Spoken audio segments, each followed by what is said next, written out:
clock says 8:30, so I will call to order this open public hearing that Council's holding on September 23rd, 2013. Good morning to everybody. I've been encouraged preliminarily to ask those that do speak this morning to state their names beforehand for our recorder here, Ms. Henderson. Also, I do want to thank everybody for their attendance this morning. It's good to see a full gallery. However, I'll need to ask everybody in attendance to excuse mine this morning. I must declare a conflict on this matter and excuse myself right here. It's because of my close proximity to the area to be rezoned that I felt that my actions aren't necessarily in the, well, my actions might be a little bit clouded. So thank you. Excuse me. I'll hand the chair over to Councillor Schumann.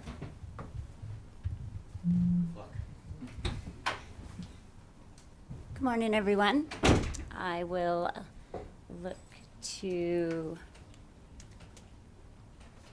have our Director of Corporate Administration read aloud the public notice of the hearing. Thank you. Prior to Council reconsidering third reading and adoption of Zoning Amendment Bylaw 4156, this public hearing is being held to bring forward any new information regarding the rezoning of the 6.4 acre property near the corner of 21st Street and 86th Avenue from RS2 Residential Single and Duplex Zone to RM3 Residential High Density Multiple Family Zone. Letters received since the first public hearing are included on today's agenda and include a letter and a petition received from Robert Nelson in opposition to the zoning bylaw, with the petition including 25 signatures from residents.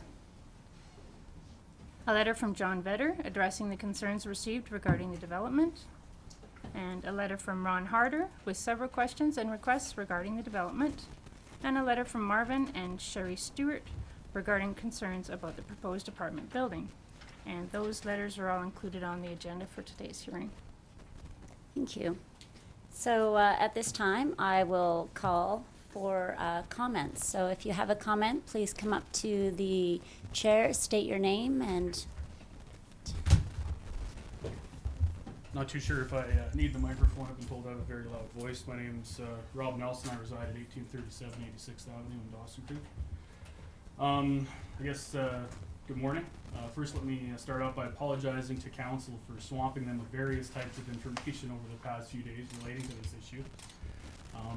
And also let me stress that I'm not here to point fingers and create conflict. I'm simply here as a resident who has concerns about a rezoning bylaw. As I stated in my letter to council last Thursday, I recently built a new home on 86th Avenue. Prior to doing so, I contacted City Hall for a zoning map as I wanted to be surrounded by RS1 and RS2 dwellings. That is my choice as a tax-paying citizen of Dawson Creek. As the zoning map dictates to this day, I would be doing just that. When I first heard of the bylaw proposal, I talked to a few of my neighbors and they hadn't heard of the proposal either. However, all were as just concerned as I was. At that time, I decided to get opinions of other homes in the general area as well. And just let me state, when I mention residences, I actually mean like the homes, not just actual residents. I focused on a specific area that I felt were the closest homes to be impacted by this development. It was comprised of 48 developed homes that included 21st Street, the 1800 block of 86th Avenue, the north and south sides of 87th Avenue west of 19A Street, homes along 85th Avenue from 18A Street west to 19A Street, and homes along 19A Street north from 85th Avenue. Council has been provided with a map detailing these very areas. Prior to visiting these homes, I contacted City Hall to obtain all pertinent information they had on file relating to this bylaw proposal, so there would not be any confusion or misrepresentation while I was discussing this with my fellow residents. I'd like to take this opportunity to thank City Hall staff, namely Jody McLean and Janet Fritz, for providing me with this information. The numbers I've received as of yesterday evening, which are documented by either past letters to council or the complete petition which I have on file myself, have 30 residences against this bylaw amendment out of 48. One residence was undecided, and unfortunately the remaining 17 residences had no one home at the different times I stopped by over the last few days. Now, I'm not a mathematician, but doesn't take a mathematician to determine where these final results were headed. Had I been able to touch base with all the homes that I'd identified on the area there. It's clear that the residents of the area closest to this proposed development don't want it in its current design, in its proposed location.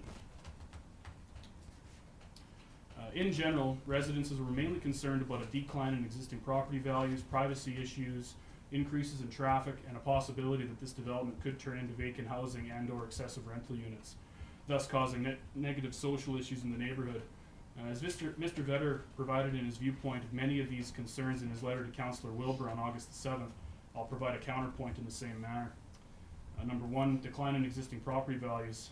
In his letter, Mr. Vetter stated that, quote, opinions from real estate agents and appraisers indicated that this type of development should have a positive effect on adjacent property values, end quote. Now, with an abundance of single-family homes in the area, not to mention the large blocks of land to the east of 17th Street, zoned RM2 and RM3, how does the addition of 176 strata units promote an increase in property values if you apply the simple economic rule of supply and demand? As well, the opinions from realtors and appraisers are just that, opinions, not facts. Number two, privacy issues. 6-foot fence with trees is not sufficient for proper privacy for families in their backyard. My question is, what happens when the area east of this proposed development is built on by single-family homes? Another 6-foot fence, more trees. The exposure on the east side of the proposed development is much larger than the west side, and no solution or recommendations have been given for this guaranteed problem. Number three was increases in traffic. In the Deputy Director of Infrastructure and Sustainable Development's report to Council, it states that the Ministry of Transportation and Infrastructure has placed a covenant on title on only the intersection of 21st Street and Alaska Avenue. There is no mention on what type of improvements are planned, and there is no mention of the intersection of 21st Street and the Imperial Access Road. And in the Director of Infrastructure and Sustainable Development's report, it is stated that a minimum of 203 parking stalls will be created in this development. Without a plan in place for the 21st Street and Imperial Access Road intersection, it will cause unmanageable amounts of traffic to migrate into the Crescent View subdivision. And the possibility of vacant housing and excessive rental units. In my opinion, if we want to encourage people to move to Dawson Creek long term, strata developments such as this need to be tightly controlled. As I stated before, we already have a large-scale RM3 development underway on the east side of 17th Street, only 3 blocks away from this proposed development, as well as another large parcel of land adjacent, zoned RM2 directly to the north, again, 3 blocks away. Strata developments could prove unreliable for long-term homeowner housing, as there is no wording in the Strata Property Act of British Columbia that prohibits the rental of these strata units by their specific owners once they've been sold by the developer. However, the Dawson Creek Daily News has Mr. Vetter stating that these strata units are for people to buy permanently and are not for rent. However, the option is there for whomever purchases the strata unit from the developer, which could be an individual, a company, an investment group, etc., to rent it out.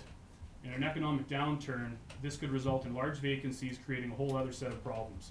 I can understand council members' concern regarding non-segregated communities, and I feel that the large RM3 and RM2 developments in the Harvest View subdivision 3 blocks away from this proposed development are more than sufficient to prevent that from happening in this area of town.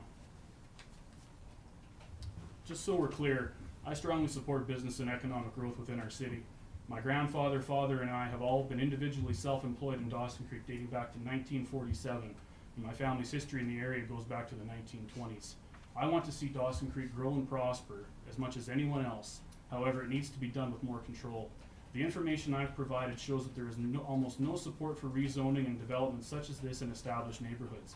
This area was zoned RM2 originally for a reason. Now, as it is city's council's responsibility to do what is best for the city's inhabitants, I hope that you all heed the wishes of the many, many residents of the affected area who oppose this development. I urge you all to show the residents of Dawson Creek that there is no truth to the old saying, you can't fight City Hall, and that if enough people can prove legitimate issues, then their city council will stand behind them. Thanks for your time. Thank you so much. If anyone else would like to speak, they could please take the chair, state your name.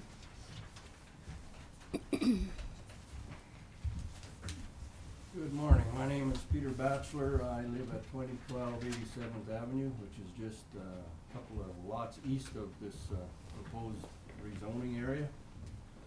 I guess my views are a little more personal.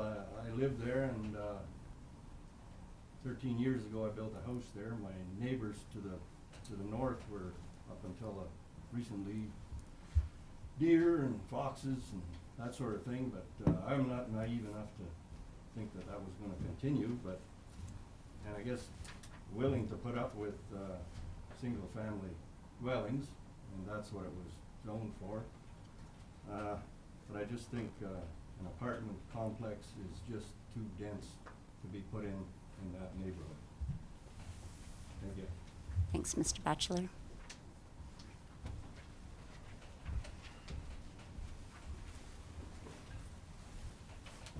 My name is Mike Nalen. I live at 2024 87th Avenue, and I'm on the property that's adjacent, touching the new development. My first moved to doesn't really matter. I've passed through Dawson Creek first time in '63. Worked through here since '71. Came here in '78 for the summer. It's been a long summer. Been here ever since, so I must like it here. I lived out of town. Moved into town in '91 and bought this place. Once again, because it was on the edge of town, nice. Yeah, there's moose, deer, the odd elk, and even the odd cougar to go by. And once again, like Pete Brasher said, we knew that there's going to be development here, but it's per zoning and single dwelling homes. And also, just a few years ago, the recent developer that was there was approached for us to extend our property so we wouldn't be infringed on by the new development. And we all had to do it. So there was 8 of us that were touching the new development, and we all agreed we would extend our property out there. Now, we just did that 4 years ago. Once again, understanding that the zoning was gonna stay where it's at. So my question is, town council, all through these years, things get zoned and rezoned and whatnot, where is it safe in this town to buy or build a home that town council through time, depending who's on town council, decides just to change it?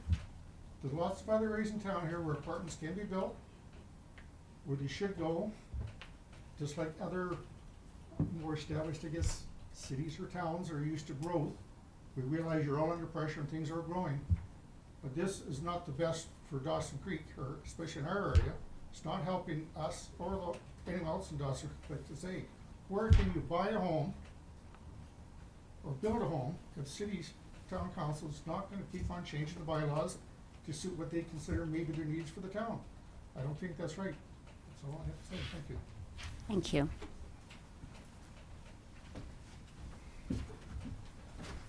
Good morning. Good morning. My name is Liam Hussey. We are the most recent residents on 21st Street at 8408. We bought in December, me and my husband. I am 20 years old when I signed the first mortgage in this town. I think we all know that housing is getting ridiculous. It's almost unaffordable. As somebody who was born and raised in this town, we looked at a variety of houses. My husband has asthma, and everything that we looked at under our $250 mortgage limit was unsafe. Mold, foundation cracks. I think we all are aware of the overpriced housing issue.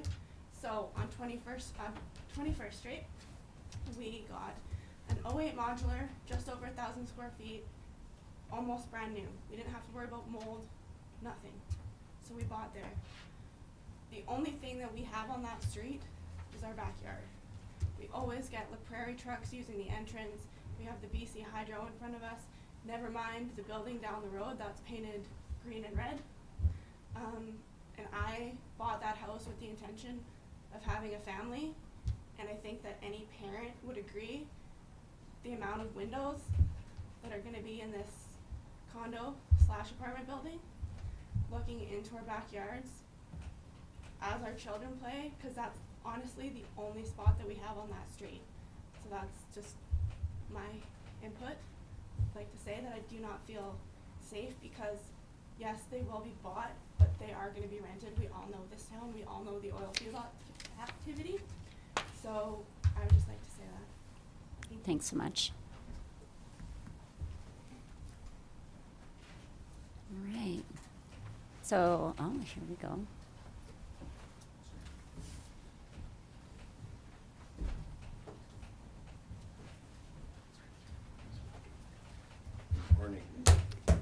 Good morning, My John. name's John Better. And I'm the spokesperson for the development for the rezoning application. So basically, I gave council my concerns as to the last time we had the public hearing, and I've listened to the concerns of the residents that are here now. A lot of it is based on this bare piece of land and how it's going to impact their homes in the area. And as it is right now, it's a bare piece of land. You have runoff that is damaging houses on 21st Street. So right now, that is negatively impacting those residences. And by putting a development on that property, you're gonna solve that problem, and that's going to help their land value go up. Another problem that I've learned about, we had an opportunity to invite the residents of 21st Street to an open house so that we could give them all the information on what we were planning as far as this development. Part of the rezoning application that we have in place is that we have to sign a covenant with the city to enhance the water delivery system in that area. And right now, I'm having residents on 21st Street telling me that if they have their sprinkler on their lawn and they flush their toilet, they don't have enough water pressure to do those two acts. So by having this development, we as the developers will be responsible for putting in that new water loop, which will serve not only our development, but all the adjacent developments that are up there. You know, I looked at Mr. Nelson's letter, and basically, again, he talks about the opinions that I have as far as appraisers and real estate. I don't see any fact in any of the things that Mr. Nelson brought up. I mean, he's going direct negative impact on landowner values. You know, that's not, there's no fact to that. Increased traffic, yeah, there's a chance there's increased traffic. As far as Imperial Access at 21st Street, that's controlled by the Ministry of Transportation. So when we started this process, there was a report that was done for the ministry by the engineering firm Stewart and Weir. A copy of that report was supplied to the city of Dawson Creek. And they made the recommendations based on what increase in traffic flow there would be as to what kind of improvements there would have to be done on the two intersections, Imperial Access and 21st Street and Alaska Highway. So basically, this is a phased development. It's not gonna happen overnight. It's a 5-year development. And the ministry was satisfied that really until the large 128 unit building was done, that there really had to be no improvements done in that area, both to Alaska Highway and into Imperial Access. As far as, you know, are these all going to become rentals? Well, this is a strata development. Basically, with a strata development, the onus is on the owners and the council for that strata development to determine what percentage of these units are going to be allowed to be rental units. So each of those owners has a vote, and they control that. And as far as it goes, they are, all these strata owners have a responsibility through provincial legislation that they have to maintain and keep up that complex. So, you know, to say that this is going to deteriorate in a few years, well, that can't happen because of the legislation. If I, as an owner in there, feel that that strata council isn't maintaining that building, I can go and get a judgment against them to release funds that they collect every year to make sure that that complex is properly maintained. And that's through, like I said, provincial legislation. So basically, I'm here to answer any questions and concerns. We've tried to be as open as we can to the residents on 21st Street to give them a view of what is planned there. And I don't think that, from everything I'm hearing, it comes down to that the residents up there just don't want a development. And I see this as a good thing for Dawson Creek. You're having 178 new units put in over a period of time that are going to give a new cash flow to the city in property taxes. You have a development where we're going to have to put in, you know, that increased capacity for water flow. Down the road, we may have to do some improvements to the intersection to move traffic. So all these things are back into development cost or developer cost, and they're not a burden onto the city. So if, you know, your worship or if any councillors have any questions, I'd be happy to answer them. Right. Councillor Parslow? Yes, good morning, John. Good morning. One of my concerns when you were last at council meeting, not the last time because you didn't speak, but the time before that, was something to do with separation of this. And since then you've come up with the concept of a berm. Can you talk a little more about that? Basically, what we're looking at is on the property line. What we would do is we would slope the land upwards, and then we would put a 6-foot cement fence, similar to what they have on 17th Street for Chapel Hills Estate, so that it would minimize any noise coming from the parking area. Sure. And then up against that fenced area, the green space there would be trees, so that with the trees and bushes again, that it's aesthetically pleasing, and but also has that ability to minimize the noise that would come from any vehicles that were parked in that area. The other thing is, and I think the first 3 phases are smaller buildings where there are only 8 units per building. Once we get into the 4th and 5th phase, which are the 64 units for each one, that also has a component for underground parking. So the surface parking would only be for additional vehicles that the owners may have. The primary parking would be that underground parking area. And the development that's proximate to this berm would be parking. Exactly, Right. yes.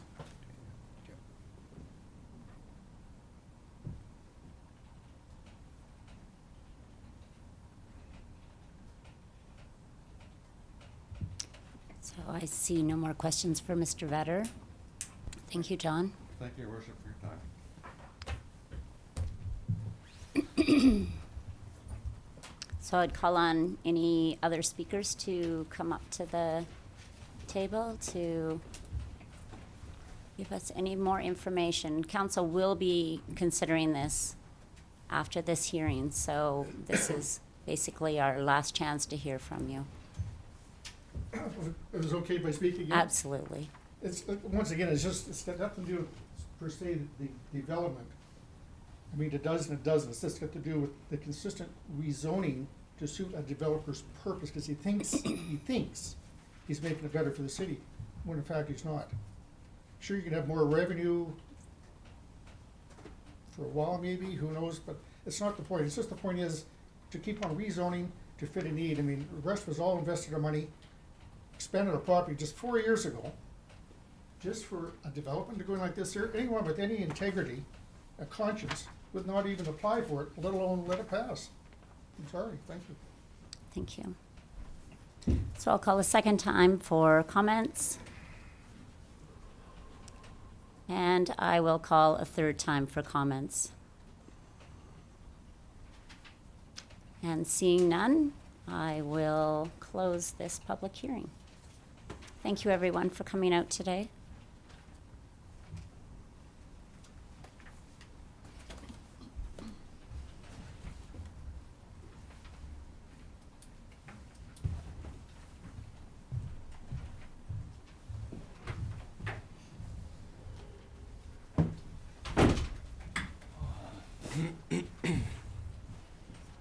Cheryl, did you close the public hearing? Mm-hmm.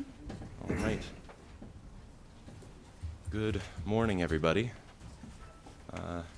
It is 8:54 a.m. on Monday, September 23rd, and I will call this regularly scheduled meeting of council to order.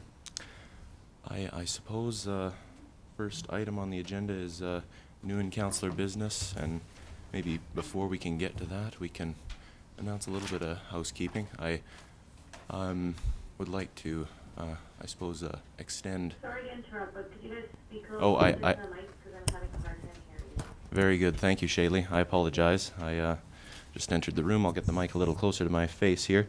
I was just about to say that, actually. Welcome, Shaylee. We've got yourself in attendance. I believe you're in Vancouver, unless I'm mistaken. Also, we'd like to recognize the attendance of Mayor-elect Bumstead this morning. We're thankful to, I'm certain council's thankful to have him here this morning. I believe item 2.1 under new councillor business is the first matter for council's consideration. That's Councillor Parslow regarding infrastructure funding. Thank you. The last council meeting, I informed council that I was confused by our MP's presentation to council, that I had followed up with some conversations with his staff, and staff has got back to me and confirming that funding for the type of project that we have in the sewage realm, which is an emergent, and many people in the public don't realize the number one infrastructure thing we need to deal with, and that we are encouraged to make application through our MP. And so I would like council to approve the recommendation that's in the agenda, and I'll read it, that staff be directed to prepare an application for federal infrastructure funding to support the immediate sewage work required. Very good. Councillor Schumann is seconding. This is good, I suppose. Comes out of the communication that we had with our member of parliament. And it's, I suppose we'll see what comes of this. Did you wish to speak to it? Well, all the engineering work and all the background work is there. We don't know the program or anything like that. Staff and other people have researched that, but we have word and that there is such funding. So we'd be totally, in my view, amiss not acting on our MP's advice. Mm-hmm. Very good. Is anybody, Councillor Kenny? Well, I think that we should always be looking for funding through federal and provincial, and but putting an application together to request for funding, when you're putting an application for requesting for funding, usually there is a criteria that you base your application on, so that's how you present your application is through that criteria. And so I just question if there is a funding available through the federal government, how would staff approach the request? Maybe I could put that to our CAO. Very, very good.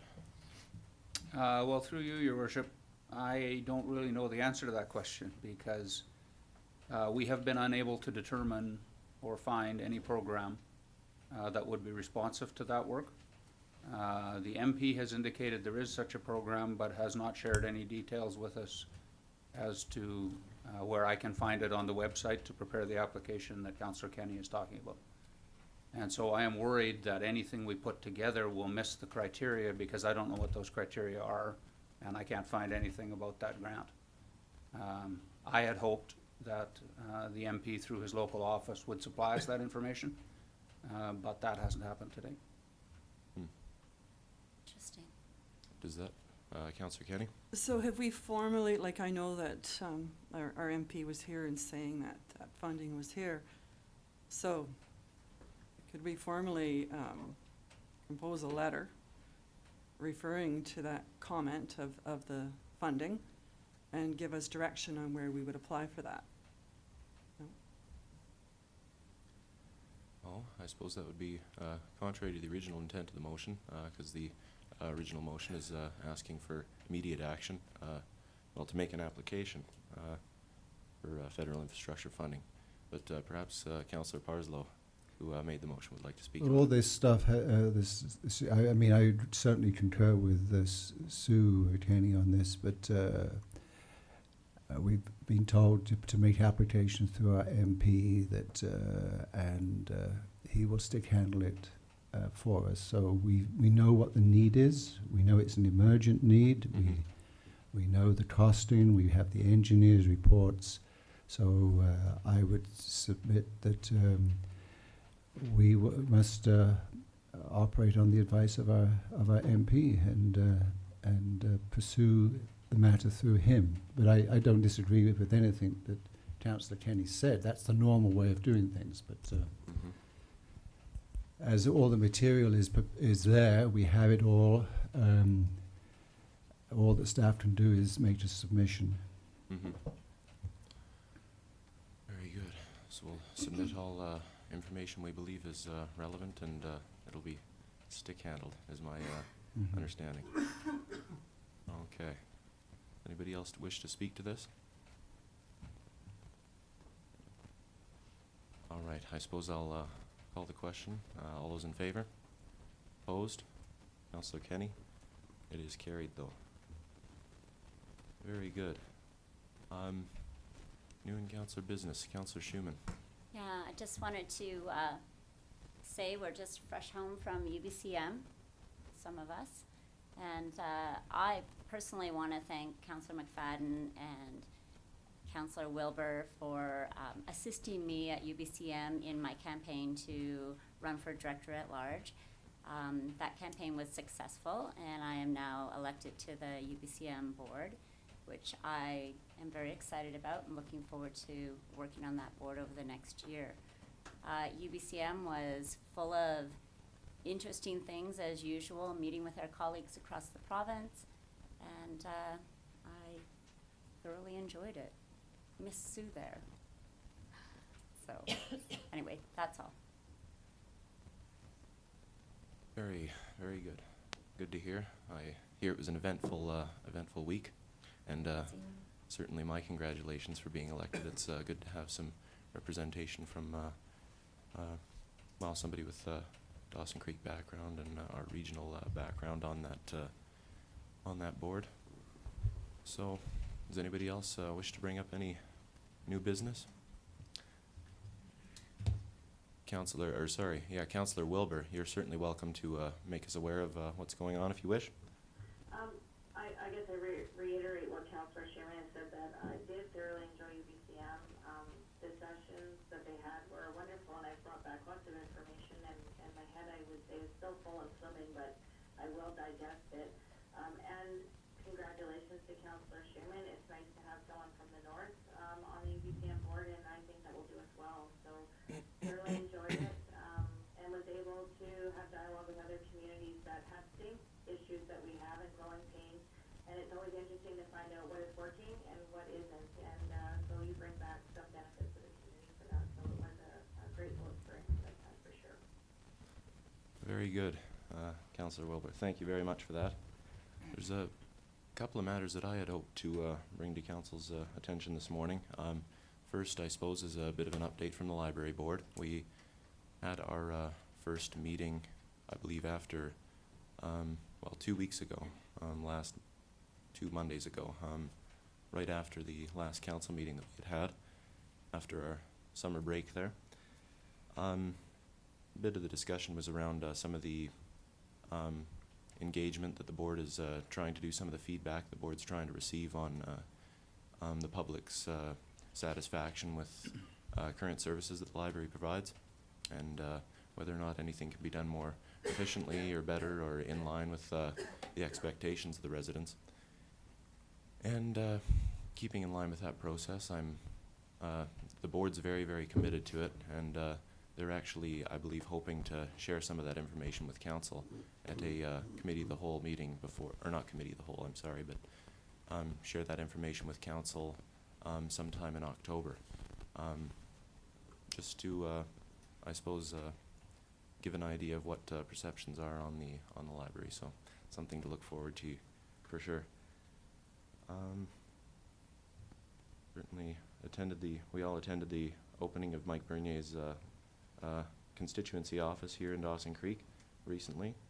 Also, while you folks were headed off to UBCM, I had the opportunity to attend the Terry Fox run, which I believe will be covered off later in the meeting, but a very, very good event.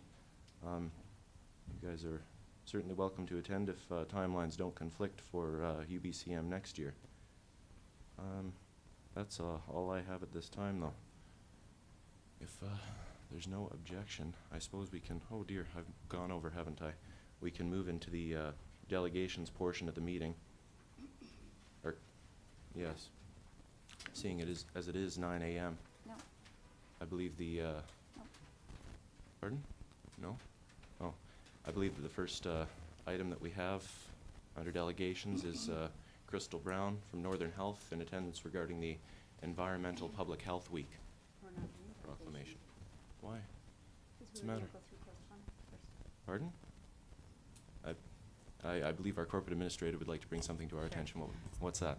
Through your worship, it might be a good idea to bring forward item 8.1 to be dealt with at this time. 8.1. Oh, yes. With the, without objection from council, perhaps we could proceed to the deliberations on the rezoning matter that was considered, well, there was a public hearing held for earlier this morning. I do apologize to those in attendance waiting for deliberation on that. I just got so excited to read out the proclamations. So without further ado, I'll excuse myself one more time and call upon Councillor Schumann to chair this matter. Excuse me.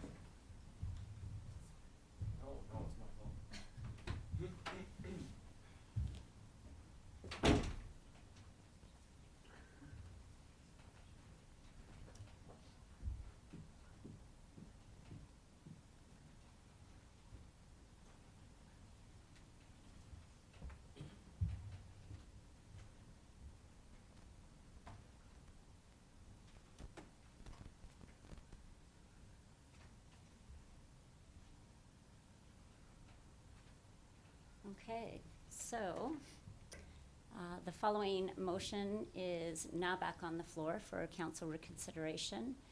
Originally moved by Schumann and Wilbur. The report number 13-173 from the Deputy Director of Infrastructure and Sustainable Development regarding zoning amendment 12-09, bylaw number 4156, 2002 be received. Further, the city enter into a section 219 covenant with the landowner restricting development of the parcel to that proposed in the development plan and requiring the necessary improvements be completed prior to the issuance of building permit. Further, that zoning amendment 12-09 bylaw number 4156, 2012 rezoning the remainder of Lot A, Plan 23916 near the corner of 21st Street and 86th Avenue from RS2 residential single and duplex zone to RM3 residential and high density multiple family zone be given third reading and adopted. So we don't need a mover and a seconder, so I suppose we're looking for comments on this matter.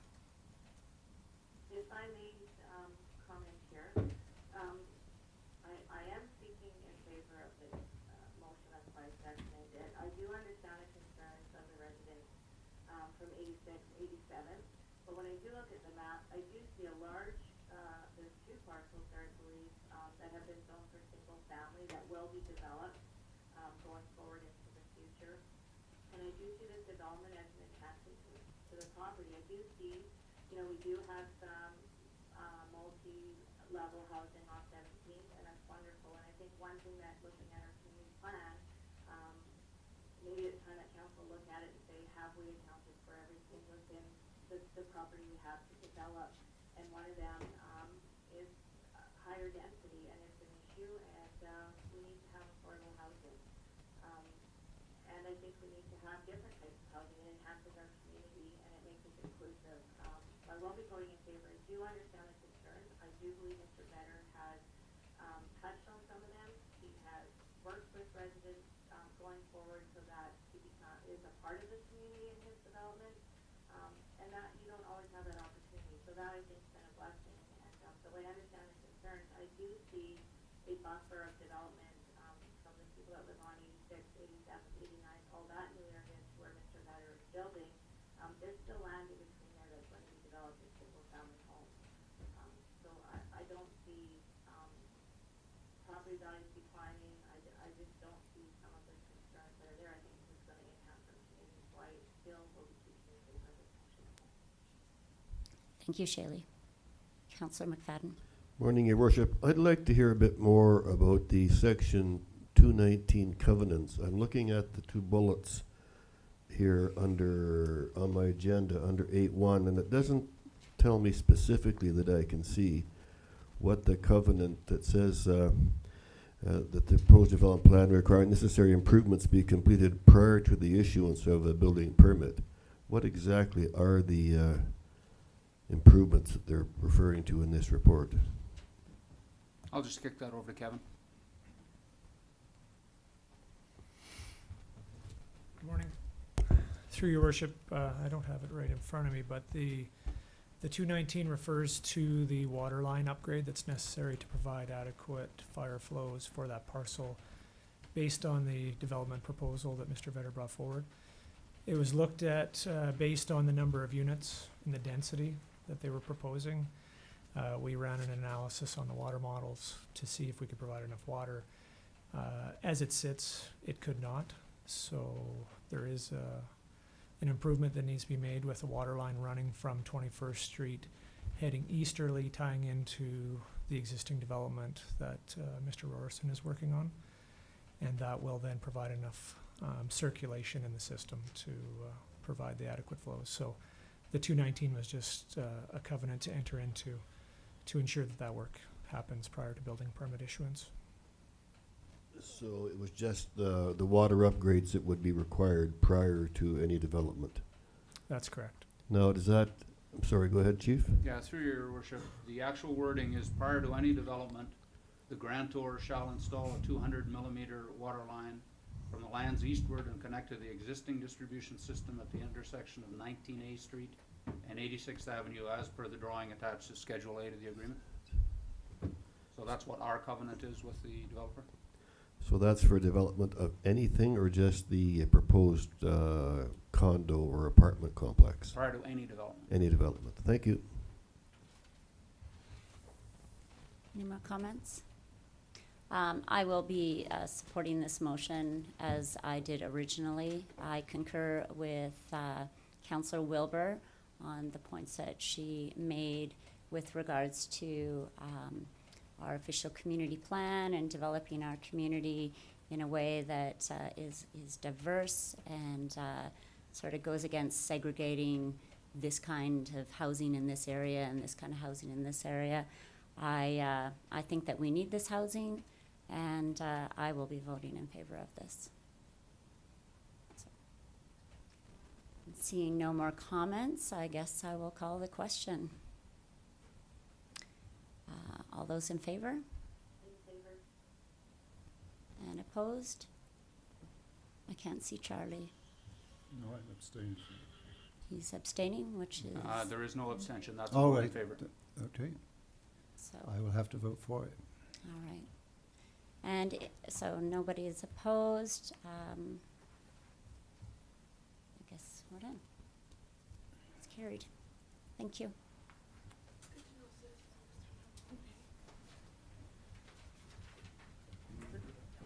Maybe just a couple minute break here, 'cause people are gonna leave.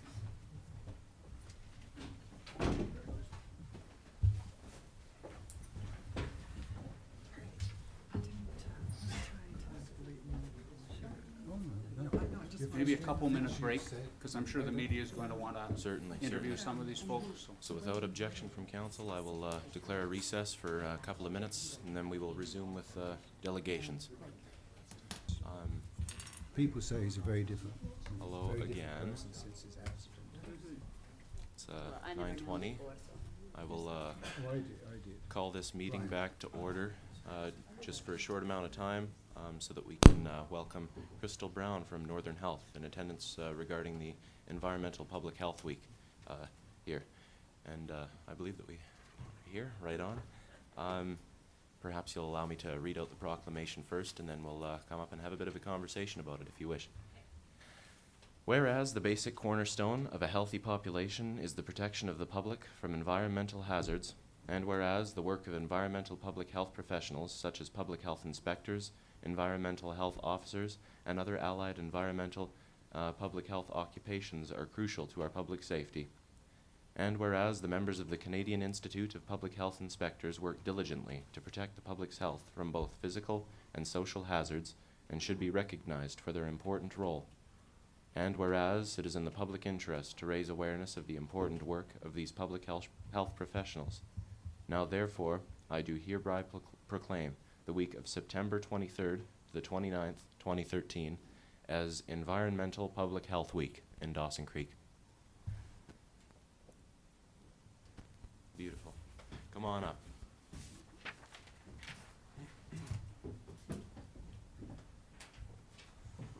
You're welcome to come up so I can hand you this form. Take a picture if you want. It's all the same. Thank yourself.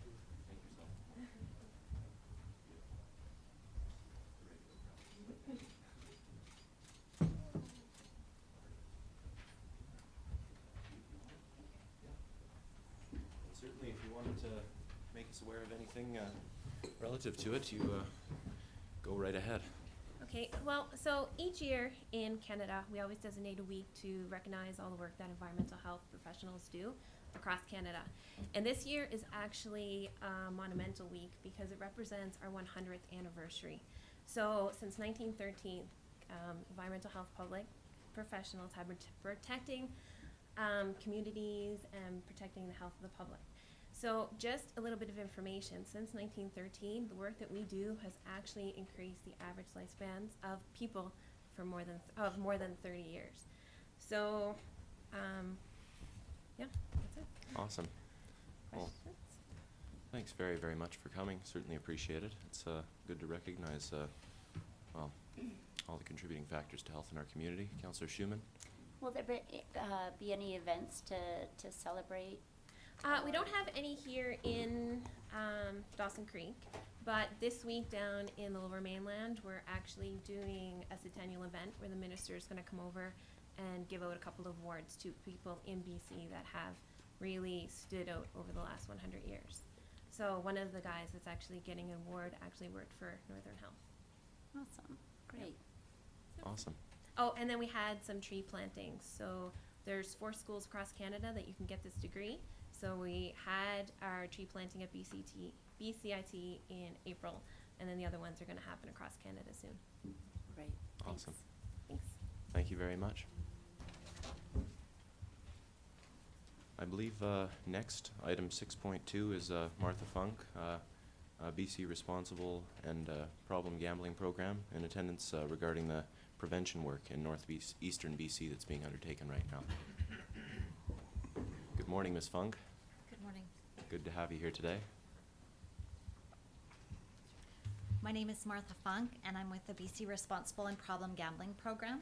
I'm a prevention specialist here in northeastern BC. Do you know the myths commonly held about gambling, the risks associated with gambling, how to gamble responsibly if choosing to do so, or where to get free help for anyone affected by someone else's or their own gambling? The BC Responsible and Problem Gambling Program offers free education, prevention, and treatment services. As a prevention specialist here, I do many things, some of them being preventing decision-making education and information to students in grades 5 to 12. I provide training for student leadership programs and peer helpers. I host information sessions for parent groups, English as another language programs, college classes, community groups, and treatment programs. I also organize drama projects and awareness booths for the older adult population and provide training for community professionals in regards to gambling. I organize awareness initiatives and information booths for community groups and college campuses. And the program provides culturally sensitive gambling awareness for Aboriginal, Asian, South Asian, and other populations. We also provide workplace education to small and large businesses. All of these services are free of charge. The BC Responsible and Problem Gambling Program also offers free counseling. Either individual, couples, family, or telephone counseling is available. We also offer free day treatment services that include travel costs for the individual if needed. And we also have a free 24-hour problem gambling helpline. And this service is actually available in 23 different languages.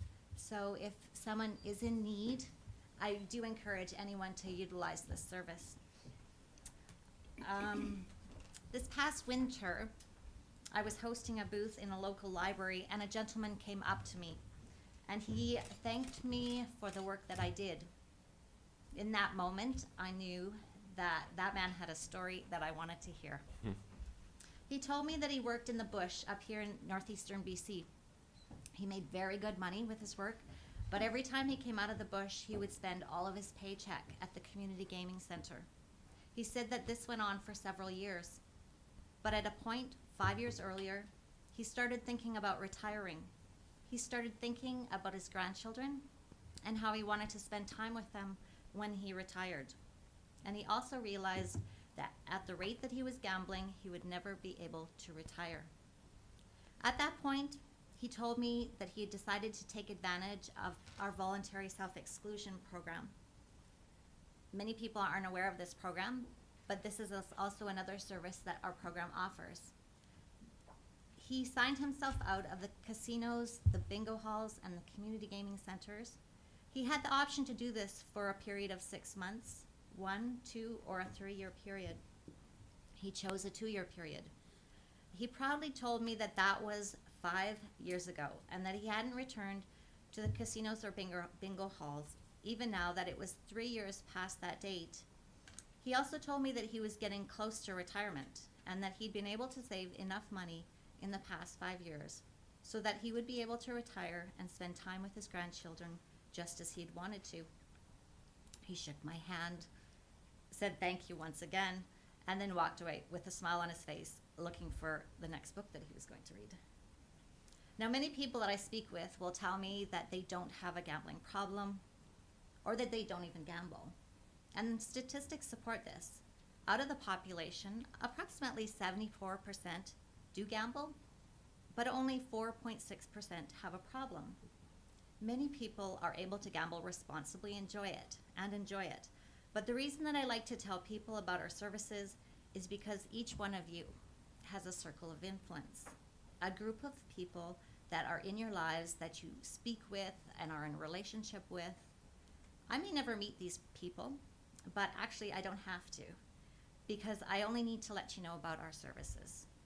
For at some point in the future, you may come in contact with someone that has a problem with gambling, and you'll know how to direct them to our program and services.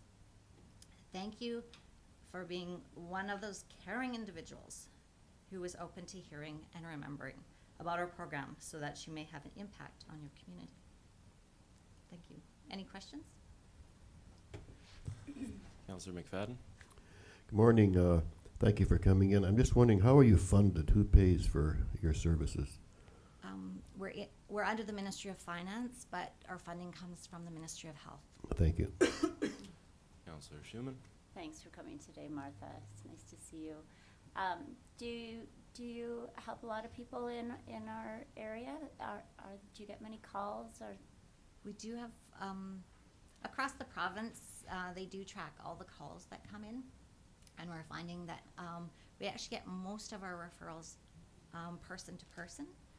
So they might hear of our service and try to contact us directly, but they can use the 1-800 number. Across the province, there's not necessarily a larger amount of problems, but whenever there is money, then it becomes an issue. I go up to Fort Nelson, and somebody said to me, why are you even here? Or Tumbler Ridge, we don't even have a center. And it's amazing how many people, it doesn't matter, we're so used to traveling around that a person will go to a casino or community gaming center if they're in the desire to do so. I actually met a lady in Fort Nelson who said to me the reason she moved to that location was simply to remove herself from it being available to her every day. so do we have a big problem here in Dawson Creek? I would say it's dependent a lot on, a lot of people think, if you have money, you would gamble. But statistics show that there's some really vulnerable populations, And a lot of those vulnerable populations are because of the hope that gambling brings a person. So if you've watched any of the media campaigns in regards to, say, Lotto 649, what are they selling you? It's the boat, it's the person fly fishing. They're selling hope. And so vulnerable populations also include people who don't make a lot of money. And it also includes people who do make a lot of money. Across the board, also there's a population 18 to 34 can be a vulnerable age because people are starting to make money on a regular basis. They may not have been taught how to save money, how to use money, how to allocate money. So that can be a vulnerable population. And of course, the seniors population can be also vulnerable because of the fact that all of a sudden they have this time where before they were busy with their active daily schedule, they no longer have that schedule per se. They also may have health problems that don't allow them to do the things that they used to enjoy. And so as a result, it's quite simple. If I'm at a community gaming center or casino, I don't have to be able to be physically active to do that. Great. Well, thank you, and thank you for providing the help needed should anyone need it. You, yes, certainly thank you, but you speak about hope, and this is a bit of a digression, but do you see a relation between tough economic times and good economic times and the prominence of gambling or lottery? We've actually not so much, I don't necessarily notice the difference as to whether if it's a good time people gamble or if it's a poor economic time that people don't gamble. But we have noticed in regards to the people accessing our program that now that there's been an economic downturn that there's not as many people accessing the program, and that may simply be because they don't have the time. They have to allocate more time to work. Of course, yeah. Just a curiosity of mine. Well, unless there's no more questions, we certainly thank you for your attendance today. And like you say, we do have a circle of friends that we can keep in mind if all things ever do arise, and just to understand that sort of support and information is out there. It's very much appreciated. Thank you for your time. Thank you very much.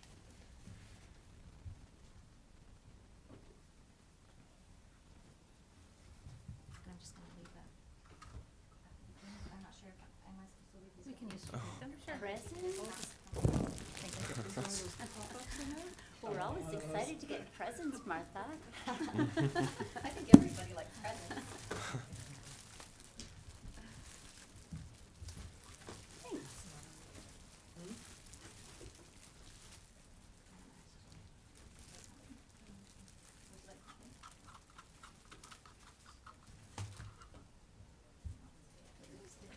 She's got her purse on the desk there. Okay. Next delegation that's scheduled is, well, item 6.3, Colby Wager and delegation, residents of 21st Street, in attendance regarding unresolved issues. Good morning. Make yourself comfortable up there if you wish to. My name is Colby Wager.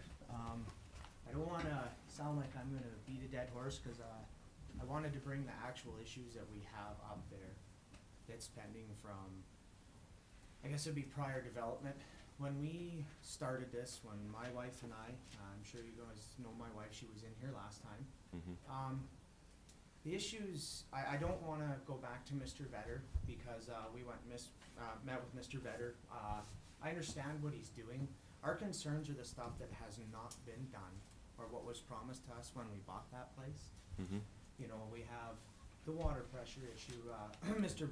Vetter brought that up. I mean, that's not a joke. I mean, my 6-year-old daughter was playing in the back in a sprinkler, and my wife flushed the toilet, and the sprinkler quit, right? And that's like, it's not exaggerating. Like, it really did. You know, I have an issue. I've had my class 1 for 6 years. That's how I make my living. The traffic on 21st is already, it's been to the point where I've had trucks stop. And guys want to actually get serious about it, right? I mean, I don't have time for that. That's why we bought into where we bought into. A grain truck, loaded grain truck, you're not going to stop that if somebody backs out of that driveway. It's just not going to happen. I addressed those issues before. We put posted speed limit signs of 50, no jake braking. It's not stopping. I guess my question is how do we stop that stuff from happening? I can't do it myself. This has been an ongoing battle for 3 years. I guess I have questions because I've never been told direct answers as to, from our sidewalks to our property line. Does anybody in here know who owns that? Sidewalks to your property line? Are Yeah. you speaking about the front The parcel? land part. The boulevard. Yes. Boulevard. I have bulrushes growing in that. If you go up there, I'm sure you'll see my place. It's got a big pile of topsoil sitting in it, and I refuse to do anything with it anymore because of the runoff issues we have. I know Mr. Vetter has said that now that's his responsibility, but that responsibility was put on Mr. Vetter as of when? November of last year, when the previous owners had sold that land. I mean, correct me if I'm wrong, if anybody knows, but to my understanding, that's when it changed hands, right? So who is responsible to prevent that from happening? Mr. Vetter's gonna start now. Obviously, he won't start till spring, so now I have another issue. Mhm. Because that runoff is gonna take all my dirt out again, all my gravel from under my house, all my skirting is wrecked. Like, I know it doesn't seem like a big deal to somebody that owns a $500,000 house, but I can't afford that. That's why I bought what I did.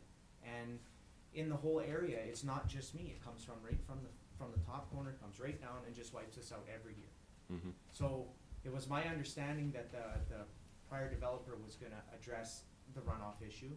I know they ran a grader up there. I have pictures of it. We tried it. It's not working. So until we develop that land, or until Mr. Vetter develops that land, I'm gonna continue, and not just me, but we'll continue to have that issue, right? So I guess I'm asking, does anybody know? I don't, never been told anything, right?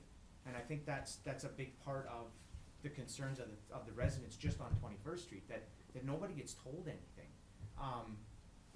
You know, we don't even have a postal code. We pay, full taxes. We're not in the 911 grid. I know that for a fact, cause I know people that deal with that, and we're not in it. So I phone on a cell phone and can't remember where, I know it sounds Yeah, silly, but yeah. I mean, it's an issue, right? That's right. So I guess I'm asking for help in resolving these issues. Like, I mean, I can go on and on and on and on, but I don't wanna beat a dead horse. I just want results. Yeah. And I just don't know what to do. We don't know what to do anymore, right? We pay our full taxes and we get nothing. Like, is there, does anybody have suggestions? I'm asking for help. That's very, well, yes. I've got a couple of questions here, based on what you've just said. Well, just a couple of slight curiosities and then some general ones as well, that I was writing down as you were speaking. I suppose well, maybe I'll lead off with one of the smaller ones. You said that they ran a grader around your property. What? Well, in behind our place on Mr. Vetter's property. Oh, yes, okay. Before Mr. Vetter had bought that, there was an actual trench dug across that. Mm-hmm. And the previous developer, when they decided they were gonna go forward and put in the rest of the lots, Mm-hmm. they filled it in. Because the property line backs right up to my fence, right? So Yes. it made sense, I understand that. But then they brought a grader up there because I made enough complaints to individuals that we had it done. But the grader comes up in the middle of November. Well, anybody that lives around here knows that you're just turning up what little snow we have. It's not cutting in, it's not doing anything, right? Mm-hmm. So that was what was attempted to try to resolve the issue, Yeah. but it didn't. I know a few other people out there have actually just barricaded across the back of their fence, and all it Alright. does is push everything down into Other yards the that middle, haven't into barricaded. the middle lots, right? Yeah. So you're here as a delegation right now, addressing council, and it's a dialogue between yourself and ourselves right now. Certainly, there's some good curiosities that you've identified, but perhaps a more appropriate time for us to look into some of these questions in depth, and perhaps ask staff for maybe a report on the resolution of some of these matters, or maybe to examine some of these matters in depth. Maybe something like that could come up a little bit later in the meeting. But what I have here is your concerns about traffic, certainly, improvements to the lot, like sidewalks and certain things like that, and definitely the curiosities about the maintenance of from the side of the road to the property line there as well. So I'm sorry. No, sir, go right ahead. I'll, Go right ahead. Quit quickly, but Yeah. my question, I guess, is the bonds. When bonds are in place between a developer and the city, when that bond is given back to the city, our bond for our area from the previous developers was surrendered to my belief, was in November of 2012. So all the stuff that is put into a bond is supposed to be addressed when that bond, if the developer, correct me if I'm wrong, but if the developer hands that in, says, Kate, that's it, I'm done, I can't do no more, that comes back onto the city, correct? Okay, so I guess my concern is why a year later is stuff still not done? I mean, you drive down anywhere now and they're tearing everything up, putting in sidewalks, just giving her, when there's a sidewalk on the other side of the street, right? And it took us 3 years to get a sidewalk where I live. Like, I know it sounds silly, but, you know, for a new family starting out, all the things you get promised, and then, you know, it just gets swept under the rug. Like, this is going on 4 years, right? And paying full taxes, and it just seems that nobody actually really cares. I mean, I know that's I guess cliche, you could say whatever it is, but that's how it feels to the people that live there. That just, it's just everything gets swept under, right? And that's where I think it stemmed from Mr. Vetter doing what Mr. Vetter's gonna do now. I mean, it is what it is. I understand it, but to have something else go behind you that's, everything is done, but yet in front of you, you look out your window and nothing is done, right? Like, that's the same with the old hydro building. That was supposed to be tore down before those houses were even put in there. And it still never got done. All the testing's been done and so on and so forth. So you look at that and it's like, well, right? I'm not certain of the story. You've been on told the- so many things for so long and finally you just have enough, right? Well, Of course. I don't know how to go any further now. Yeah. 'Cause we've had enough, right? And just don't know what to do. So I guess I'm here just asking for help as to what we do Well, to you're- fix these problems. That's right, that's right. We've heard, well, a few of those things. I've mentioned a few of them, and definitely we can bring them up for a dialogue with staff a little bit later in the meeting. Yeah, but I guess I just encourage you to not be frustrated, you know, keep it calm. You know, some of these things might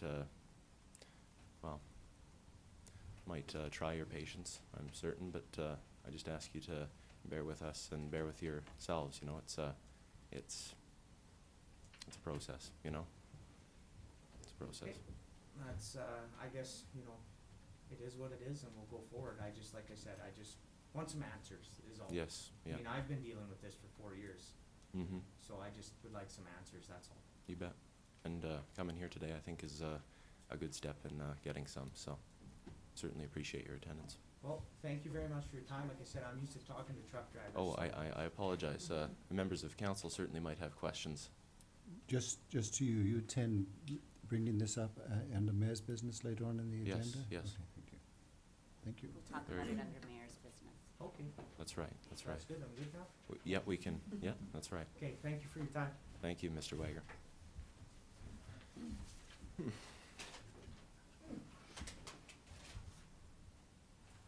All right. Right back to where we started. We have just concluded the delegations portion of the meeting, and we are back to item 3.1. Yes, all the minutes. Councillor Shaley, I trust that you're still on the phone there. Although I have called the question on one matter already this morning, I, just for housekeeping's sake, will assume that you are in favor unless you speak your opposition to, well, make your opposition clear over the phone there. Is that all right? Oh, could you please repeat that, Duncan? Sorry, you're a little muffled. Oh, I apologize. Well, one, I'll try to speak a little bit louder, but unless you voice your opposition to something or make your opposition very apparent, I'm going to, is it safe to assume that you'll be in favor of any resolution that comes ahead? I was in Very good, okay. I will call council's attention to the 5 sets of minutes considered to be adopted. Councillor McFadden is moving, Councillor Parslow is seconding. All those in favor? Those opposed? Carried unanimously. And any business arising from those minutes? No? Hearing none, we will head into correspondence. Item 5.1 is a letter from Mary Anderson regarding the unsightly premise at 1408 106th Avenue. So, Councillor McFadden? I move that it be referred to staff for investigation and action if required. Very good. Councillor Schumann is seconding. Councillor Parslow, did you wish to say anything? I understand that this is an ongoing issue, and I trust that staff will be able to correspond with Ms. Anderson about proper action to be taken in this area. Certainly we have a bylaw in place to make sure that these things are done responsibly and to make sure that things are done in according to our bylaws. So I'll call the question. All those in favor? Opposed? And it's carried unanimously. 5.2 is a letter from the provincial government regarding the budget consultations for 2014. Very good. Councillor Parslow.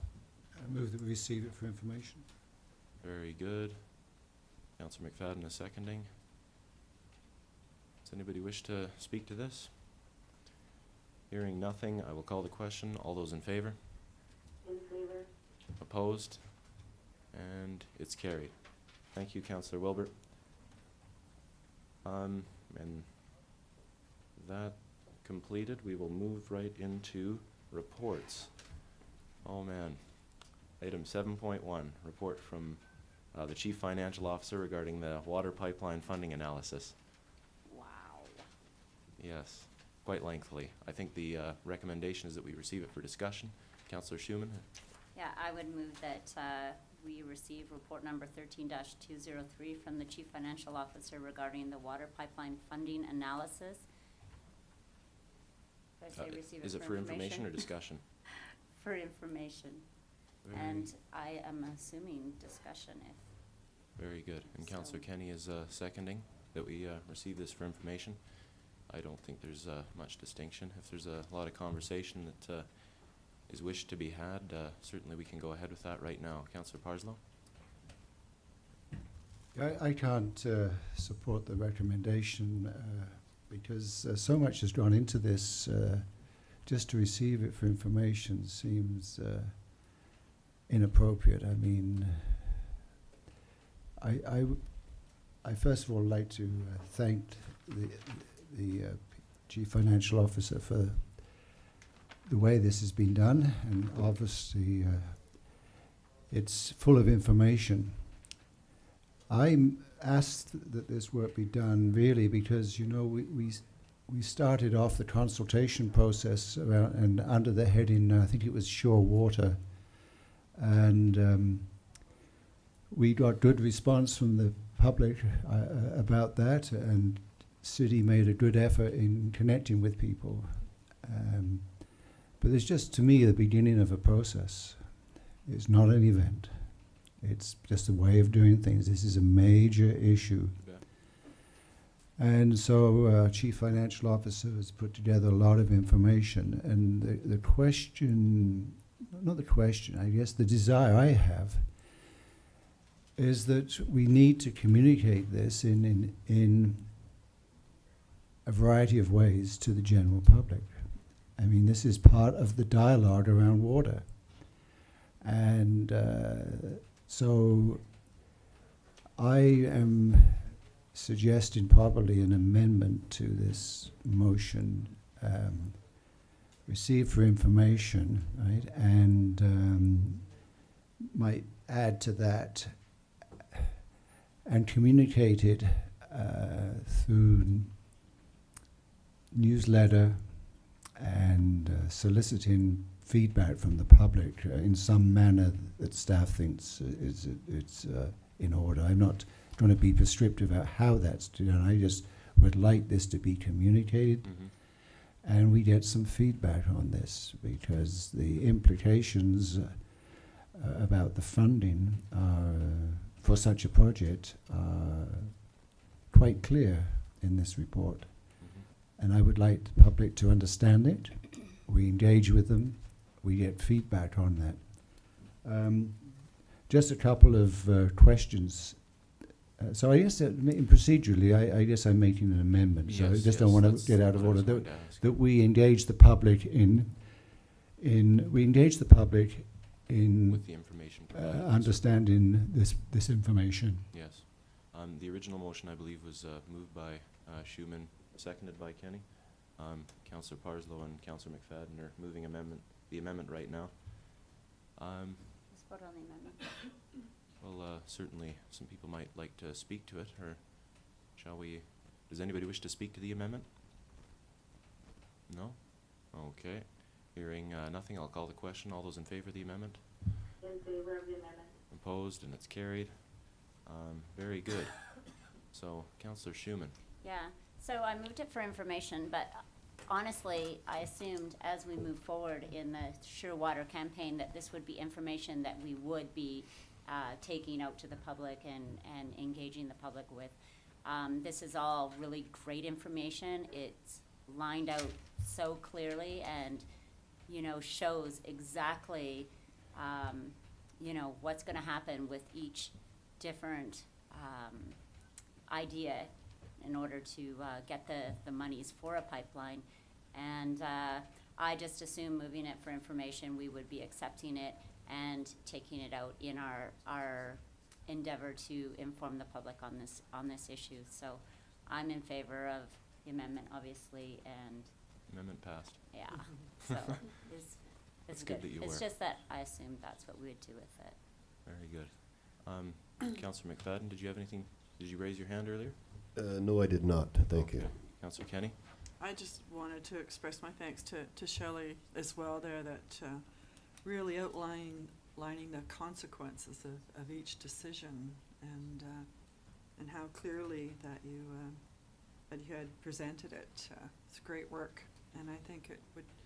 I agree with Councillor Parslow, and I knew where Councillor Schumann was heading when she said that.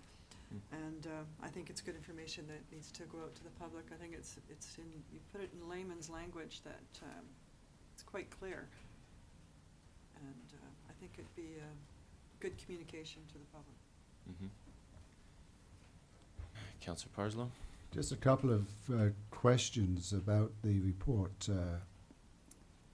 First of all, the section private sector partnerships.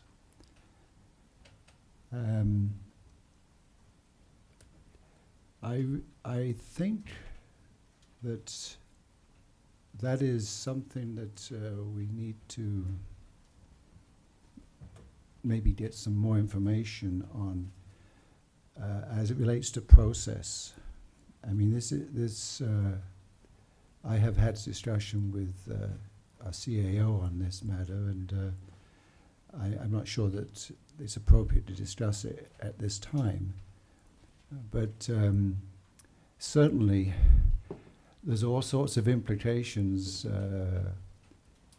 with that about how big projects like this have been done and the implications of it. And these were somewhat alluded to in the report, but maybe I can see down the road from maybe some public I deal with that they may want to have some more information on that. The other relates to fair share. I may have missed this, but I remember us receiving a presentation from Colin Griffith about how fair share was going to, his projections for increase. And I don't see in the report about how those, as a suggestion, that the increases in that funding could be assigned to major infrastructures such as this. I'm not saying to this, such as this. Through your worship. thank you for your comments, first of all. The report took a lot out of me because it was a really big decision for the community. If you look at it, we start off with a lot of information. By the time we get to public sector partnerships, we get really small on the detail. That's because we're running out of time because you had to meet the agenda. So my apologies on that. Regarding the fair share, and this was the difficult thing in the report, is that you had to keep it readable and you had to keep it big picture, because if you got into the details, you'd lose the context and the magnitude. So there's many options available to council and the community going forward, depending on what happens. And that's part and parcel why I put the savings model before the borrowing model, because fair share could increase 40% in the next 10 years. We don't know. But it could decrease also. So if you put the plan forward with the detail, you have to be cognizant of the variability of what's going to happen in the future. So that's why I did not go into the detail of 5% increase would be this, 10% increase would be that. Whether it's fair share, gaming, taxation, it's all revenue. So if revenues go up or they go down, I think that was pretty clear from a big picture context. So if council chooses one model versus another model, then you would go into the detail of those. But I could have gone for another month talking about different options, so I had to cut it short. Sir Parslow? Yep, fair comment. The challenge of communicating this to the public, I believe when we engaged the public in the first survey and newsletters, we used some outside expertise in that, and I'm just making a comment. I thought it was good, and then maybe we could, that of course would be up to staff, but it might be useful, because I just think that it's so difficult to communicate some of this stuff that people with skills in expertise in that area would be very helpful. So that's just a comment. Not meant that you guys don't have great talents. I agree. We all have our specialties, and I think this is something that's so important that we need to do our, not be shy in using resources to engage the public in a comprehensive way. Very good. I believe some things that our administrator wished to identify. Through your worship, so on that topic, I won't be giving you a quiz, but if I were to be giving you a quiz, I'd be very surprised if councillors are familiar with all the details of this 17-page report. And I absolutely guarantee you that the public will not read a 17-page report. In fact, what we know is, regardless of content, about half of our newsletters are put right straight into the garbage or recycling and never looked at. And that will be the case with anything we put out. But to the extent that about half the people will actually take a glimpse at the content, we'll need to get it professionally summarized, and we'll need it to be in basically no more than one piece of paper folded over, because all our evidence says it is absolutely not possible to get a higher level of interest than that. That will be the maximum that anyone is willing to take out of their day to read whatever we send. And as Councillor Parslow points out, we don't have the in-house expertise to do that. We would have to contract it out.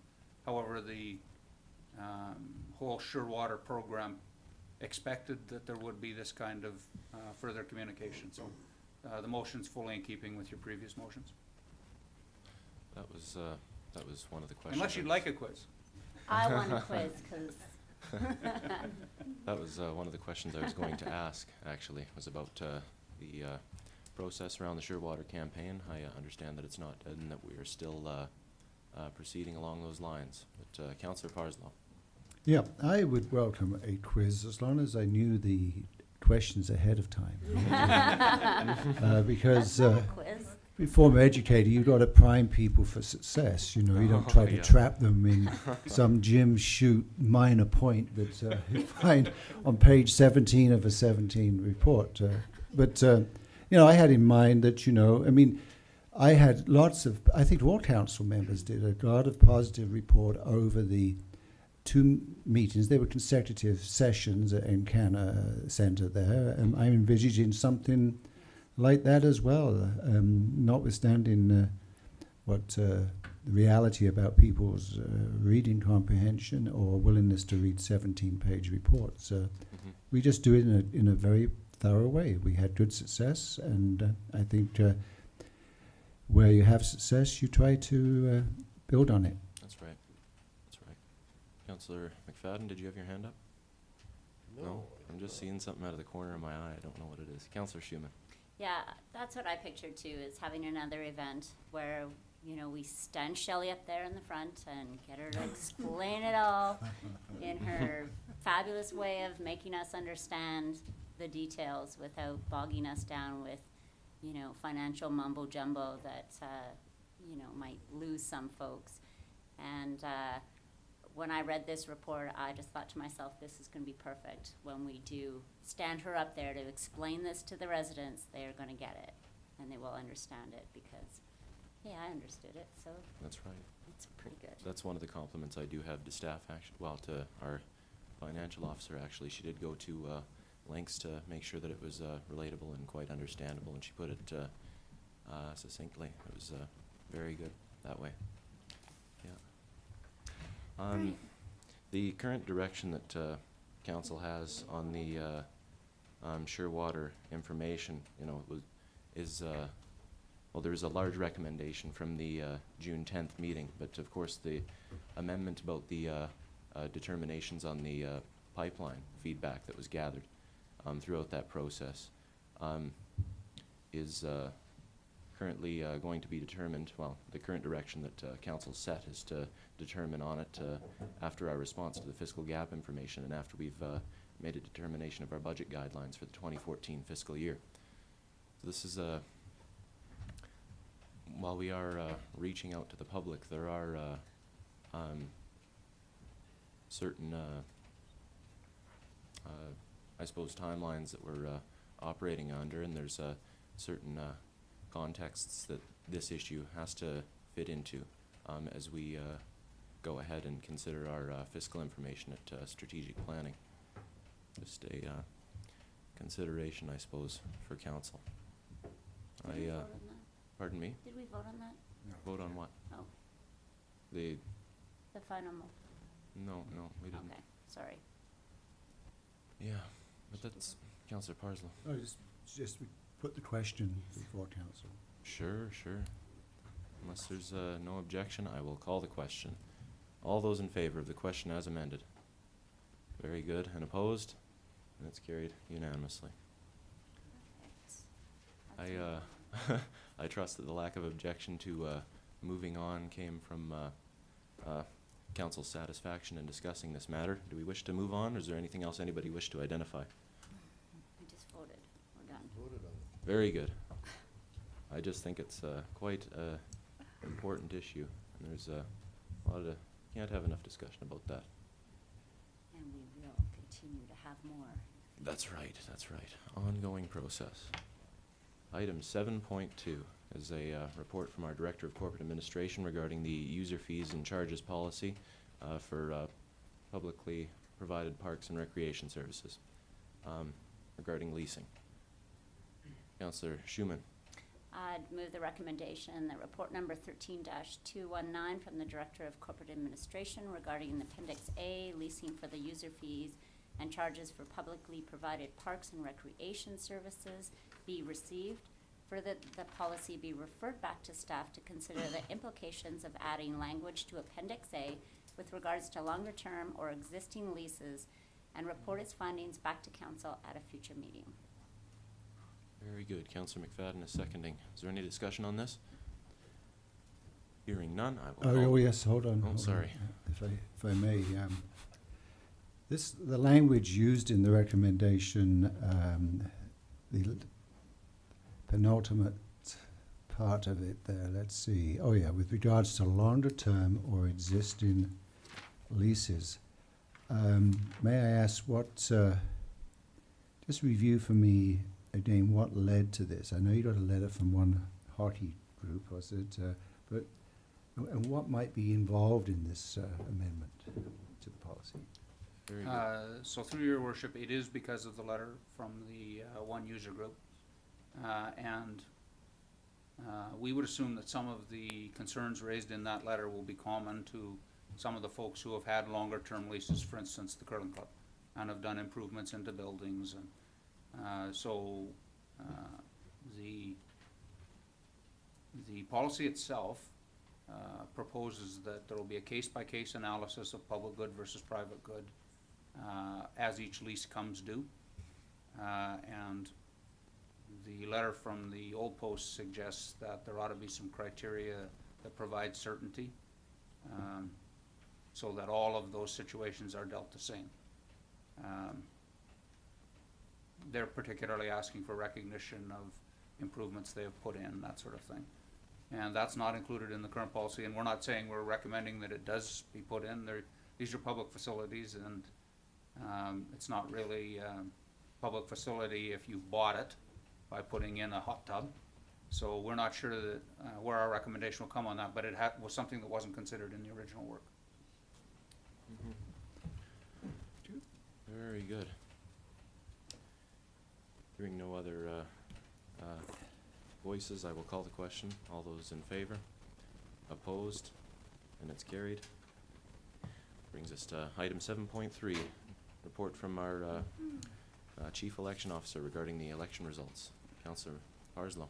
I'd like to move that report number 13-218 from the Director of Corporate Administration, the official 2013 bylaw election results be received for information.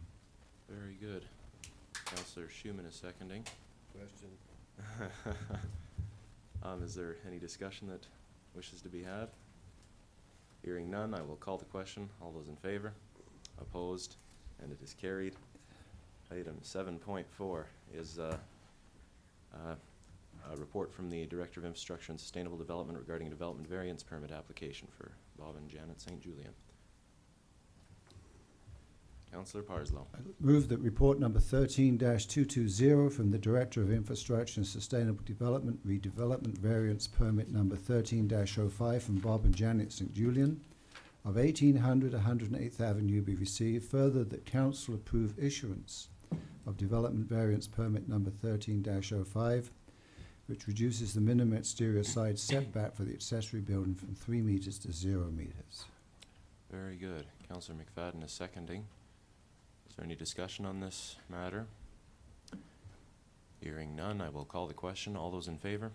In favor. Opposed? And it's carried. Item 7.5.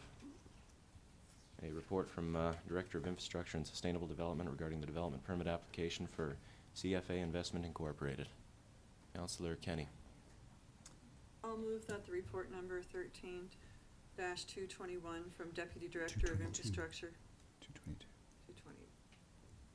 What are we on, 7.5? 7.5, yes. Pardon me? 222. I know hers reads 221.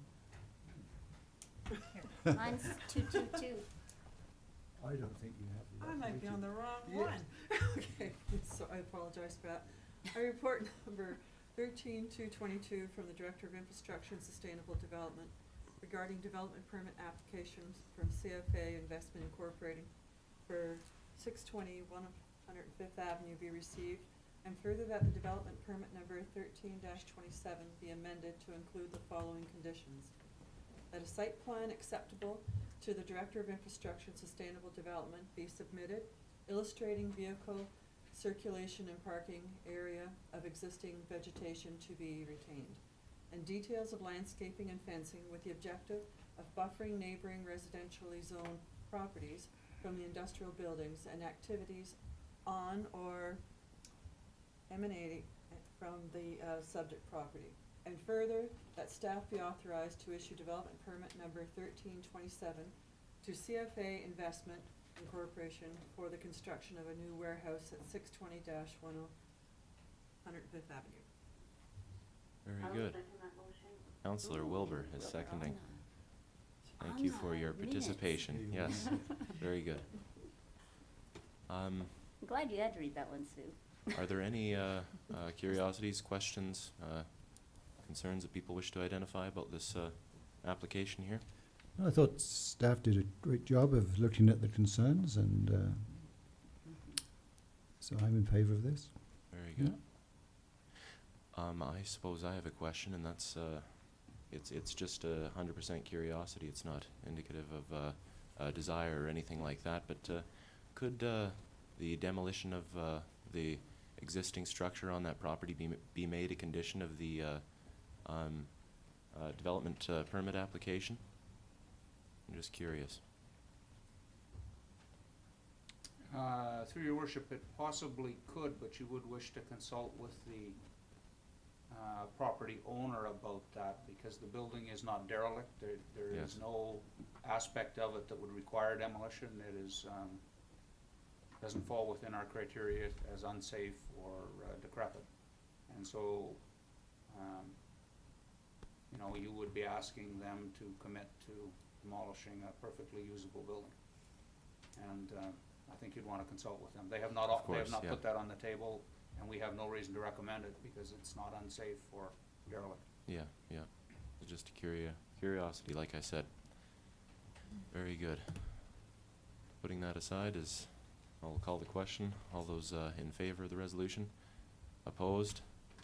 And it's carried unanimously. Item 7.6, report from the Deputy Director of Infrastructure and Sustainable Development regarding the drainage concerns along 108th Avenue, 16th Street, and 17th Street. Councillor Parslow. Move the report number 13221 from the Deputy Director of Infrastructure and Sustainable Development, re-drainage concerns north of 108th Avenue between 16th and 17th Street be received. Further, that the request from Mr. Sandberg and his neighbours be denied for additional maintenance and capital infrastructure. And further, that residents landscape their properties at their own expense to resolve drainage concerns, as survey shows that the lane has functional drainage. Okay. Councillor McFadden is seconding. Does anybody wish to speak to this? I do have one, I suppose, common sense question that sometimes you get asked and you don't know how to, well, you don't know exactly how to go about providing the correct answer. Sometimes logic lies in interesting places, and it's difficult to summon it when you're responding to people's concerns. But I just wanted to ask, if I could, about the existing ditch along that alley there. The impression that I got from Mr. Sandberg's presentation was that there was a ditch along the along that back alley there that was dug years ago, but somehow it was filled in by I think it was vehicle traffic or something like that.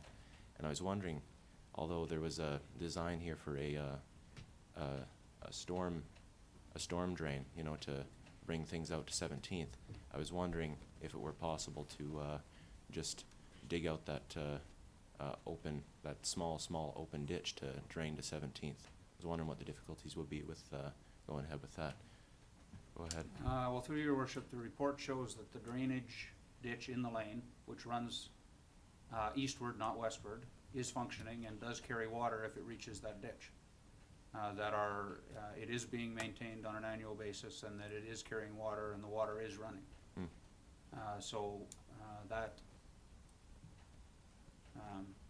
I'm not sure what you're asking. I mean, the ditch, contrary to the statements of the complainant, the ditch is actually carrying water if water gets to the ditch. My impression was that it went westward eastward, not eastward westward. It does. It goes from 17th Street to 16th Street. That's what I'm saying. Mhm. You were talking about a ditch that would run to 17th Street. No. Okay, well, the ditch that runs from 17th Street to 16th Street has been maintained annually and is carrying water. Very good. Okay, So we've got this here, and yes, we'll communicate to Mr. Sandberg our response. Very good. Is anybody, nothing Question. else? Very good. I'll call the question. All those in favor? Opposed? And it is carried. Item 7.7. Report from the Deputy Director of Community Services regarding the Encana Event Center flooring capital project. Councillor Schumann. Oh, I was a little quick on that, just a sec. Okay, I move the report number 13-217 from the Deputy Director of Community Services regarding the Encana Event Center flooring capital project be received. Further, the council reallocate $100,000 from the RCMP building upgrade capital project to the Encana Event Center floor covering project. Very good. Councillor Kenny is seconding. Councillor Parslow. Just for my own education here, in the reports, the paragraph that precedes the alternatives reads, the Encana Event Center foyer and concourse floor was designed to have a significant amount of deflection, which has resulted in cracking corresponding to the beams below. So, I have a complete void of knowledge around construction. Okay?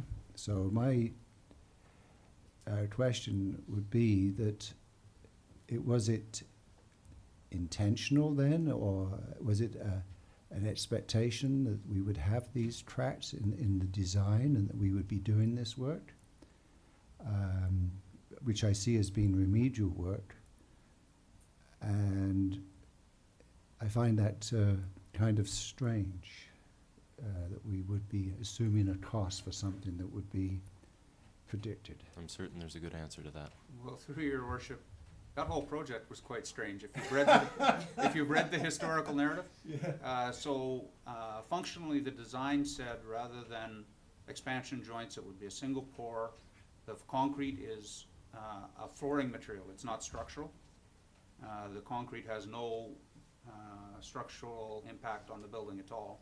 And so the cracking was predicted, but it was never supposed to be visible because the original project had this flooring in it. Yes. It was cut out for cost-saving measures.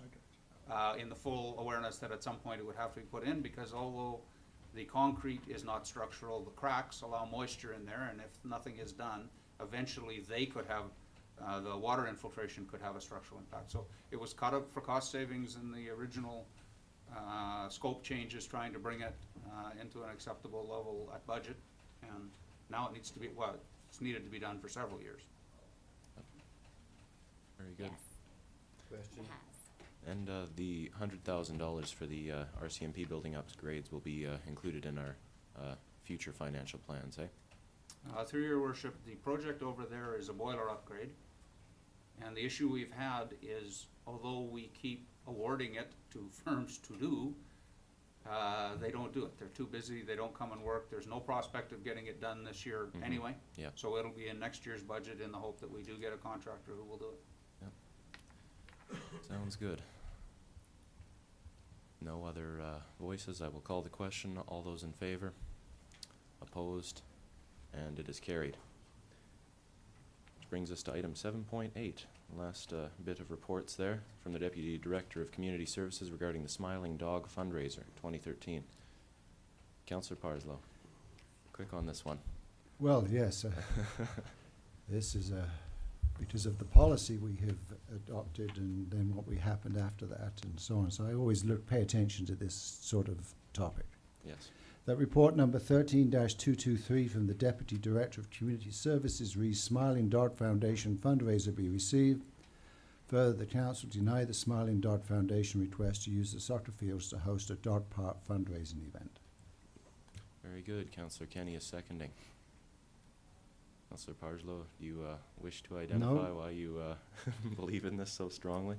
No, I've said enough. We have a policy. Yes, and, yeah, that's right. If we don't like the policy, change the policy. But I think the policy is a good one. That and the fact that we already had the fields cleaned this year and we've done the wrap-up work, it's another consideration as well. Yes. Is there any more discussion on this? Hearing none, I will call the question. All those in favor? All those opposed? It is carried. Brings us to, well, we can skip over bylaws, can't we? Because that item was concluded earlier in the meeting. The zoning amendment for the 21st Street there. Which brings us to mayor's business, I suppose. There was just a few extra responsibilities that I found myself filling outside of my regular council responsibilities in the last couple of weeks that I felt it was necessary to update council on. I did speak at the last meeting about hoping to engage the Oilmen's Association for properly thanking them for their contributions to the Kin Park. I did get a hold of the appropriate persons, and there was a very, I suppose, oh gee, what's the word I'm looking for? A very, it's recognizing sort of the Oilmen's belief in the intrinsic value of the projects that they do. It wasn't a very ceremonial event that we had at the Kin Park, but a member of the group invited me to go and shake hands and meet some members of the media to explain how exactly they were able to fundraise for the project and finally see the completion of it. It was a good event, and I just extended council's and I suppose the community's thanks to them for their work there, because it was a $400,000 project building that bridge there, so certainly our thanks to them and the community's thanks to them as well. What else do I have here? I did attend the RCMP regimental dinner. Congratulations to the RCMP for their outstanding work on that. I suppose that'll come up as they come here. Definitely congratulations to Mayor-elect Dale Bumstead, who is eagerly waiting in the back row there to take the seat that I am currently occupying. And I did attend the opening of the UFA facility, the permanent facility that was across from the Encana Center there. Very, very good, and it was good to see some sort of a permanent fixture to that property. You know, it's very, very good, and they were pretty, well, there was a lot of representatives from UFA there, and they were all very, very much hoping to demonstrate the desire that they, well, the investment that they have in the community and their desire to be here for years to come. I believe that is all. Oh, yes, that's what I'm waiting for. Concerning our delegation earlier, item 6.3, we had several concerns identified by Mr. Wager, and I suppose just preliminarily I'll ask staff for some sort of quick recommendation on how to proceed. Certainly they were present for the delegation as we were. What do you recommend? Through your worship, assuming you're looking for a staff report on the issues that were canvassed. I'll just run through what I have on them in case the councillor has a different recollection. You bet. But I have the issue of water pressure, the issue of traffic generally on 21st, both as to volumes and specifically as to truck traffic, including speeding and jake brake use. I have the issue of the area between sidewalks and property line, who's responsible for it, maintenance, and things like disposing of piles of dirt, drainage issues between the properties, the 9/11 grid, postal delivery, and the BC Hydro building, not demolished. So that's what I had. That's what I had noted, and we can certainly report on all of those. Some, of course, will be reporting that it's outside our jurisdiction, such as postal delivery, but others we can certainly provide alternatives for council. And there was also the curiosity about bonds generally as well. Bonds generally. Cheryl? Yeah, and the pile of dirt, it seemed to me that he was saying that was his topsoil, but he didn't want to spread it yet because of the drainage issues that would just wash it away, or, I mean, that was my I understanding, but I actually don't. believe that is, not to second guess the report that will be coming forward, Yeah, but the developer had a responsibility to landscape behind the sidewalks. Oh, okay. After which it becomes the responsibility of the individual property owners to maintain between maintain the sidewalk for that matter, and between the sidewalk and property line. Okay. And I'm not exactly sure where we're at in that, so that's Okay. something that would have to be counted. Very good. Councillor Parslow? I just wanted to add to that, Oh. as far as the 911 grid goes, I'm wondering if that's not also more of a concern that they don't actually have service from Telus, so they don't have home telephone lines, and that I'm wondering if maybe we shouldn't, I believe that's not within our jurisdiction, but maybe we shouldn't direct them as to who they should get a hold of for that service. My understanding is the conduit lines were put in, but never the service itself. Well, that's, thank you very much, Shaylee. Yeah, it's not a bad idea, I suppose.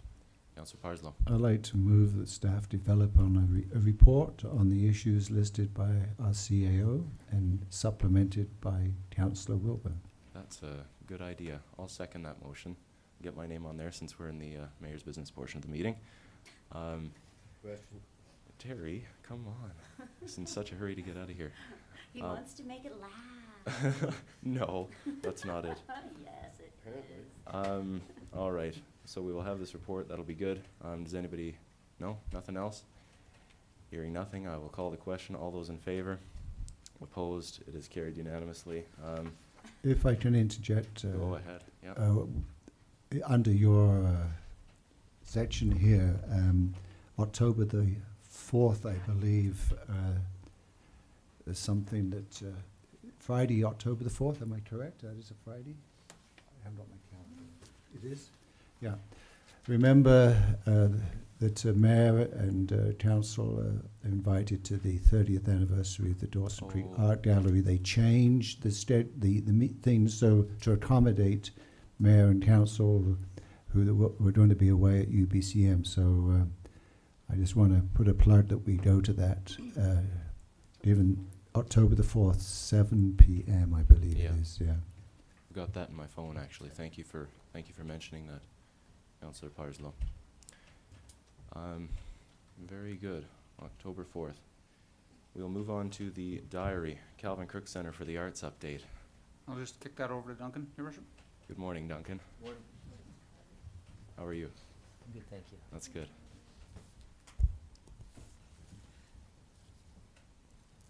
So Calvin Crook Center for the Arts, update. I haven't done an update here for a while, so. Looking at the perimeter drainage, C. Norman Trenching continues to work on the perimeter drainage. He's done the north and the east side essentially right up to grade. The weeping tile's in, the peel and stick is on the side of the building, and the curb and gutter was getting poured last week down the north side and the east side, and I believe it's completed today. Next steps is completing the sidewalk on the north and east side, getting that fence out of there and getting the road finished back up to the curb and gutter. Yes, moving on, the west and the south side of the building. So the west and the south side's gonna be completely excavated out. The weeping tile's completed, the membrane is up 9 feet up the side of the building, it's a 16-foot footing. So there's a few feet left, but it's just bringing it back to compaction. It's completely done. Had the contractor inside the building checking on the water situation as we've had some rains in the last couple weeks. He's confirmed that he hasn't found any water in the building since he's completed his work. Been in there myself a couple times, checked a couple areas. Some of the areas that have caused problems in the past are fine. Been in there while it's been raining, and I've been in there when it hasn't been raining as well after the rains fall. So not seeing any water inside the basement, which is a good sign. We're anticipating the completion of all the perimeter drainage work by the beginning of October. And just a couple findings again on the water. I know I've reported it before, but the majority of the water that was coming into the basement came on the east side where we found that sewer line that was damaged, storm sewer line. On the north side, we found that old trench where the water was being carried and coming out there where we filcreted and sealed that trench off before we brought it back to compaction. And on the southwest corner, we found that there was some old weeping tile that just ended there. Didn't actually tie into anything. There's some drain rock, but was allowing it up against the foundation. And on the south side of the building, we found a joint, which we could see from the inside, that was not aligned properly. And we've done some work with stucco and various applications on the outside before we put our peel and stick on there, and grouting and other things to seal that area up, and at this point they all look dry. No estimated time of completion for the entire building at this point. Any questions? I'm sure some people have some curiosities. Councillor Parslow. Well, as our esteemed staff person was reading his list there, I from former life, I do know that water, when a course of water has had its course interrupted, it sometimes takes time for it to find another alternate course. That's not going to happen with this project, right? Well, I'm going off what the engineers and the architects have designed to remediate No, that. it's not. Not being the professional myself, but the idea of the peel and stick and the weeping tile is, and the drain rock, is that the water will go to its previous course, and it'll fall into that drain rock, hit our weeping tile, into our sump system, and through the storm system away from the building. That's the design. Yeah. It's Yeah. gonna work, darn it. It's so far it appears to be working in the building quite well. Any other questions? Any other questions? My question, I suppose, is about the proceedings on the basement. Where are we currently with completing the basement? It's only once the perimeter work it's only once the perimeter works that's going to be done that we'll proceed with that work? I have a report that I'm taking to close for some direction from council on that. Oh, okay. Very good. Any other questions? Thank you very, well, I don't think so. Thank you very, very much. Appreciate it.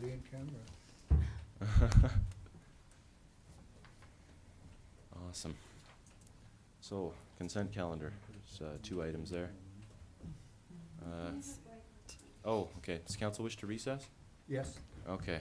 I'll, without objection, we'll recess for 10 minutes. Shayla was item 11.1, the consent calendar. Does anybody want to move the consent calendar? Councillor McFadden is moving. Councillor Schumann is seconding. All those in favor? Opposed? Carried. And that brings us to item 12.1. Jim, are there any amendments to the strategic priorities chart? Nothing in this meeting, Your Worship. Very good. Thank you very much. And I believe that brings us to question and answer period. Brenda, has anybody signed up for a question and answer period? No, there is not. Okay, very good. That brings us to media question period. Do any members of the media wish to speak aloud? Any questions they haven't had the opportunity to have answered yet? I just have a quick question regarding 7.7. 7.7. I just wanted to know what the work that needed to be done at the RCMP building, what that work was. I believe it was a boiler upgrade, but upgrade Yeah, to the that's boiler correct, Your room. Worship. It's a boiler upgrade that is has been scheduled for 2 years now, without us being able to obtain a contractor to do it, and so we'll try again next year. Yeah. Sounds good. And I guess just my question it's relating to the zoning bylaw that happened near the 21st Street. I guess right now there were some councillors who originally voted against the motion, and I guess Sue wasn't for the other vote.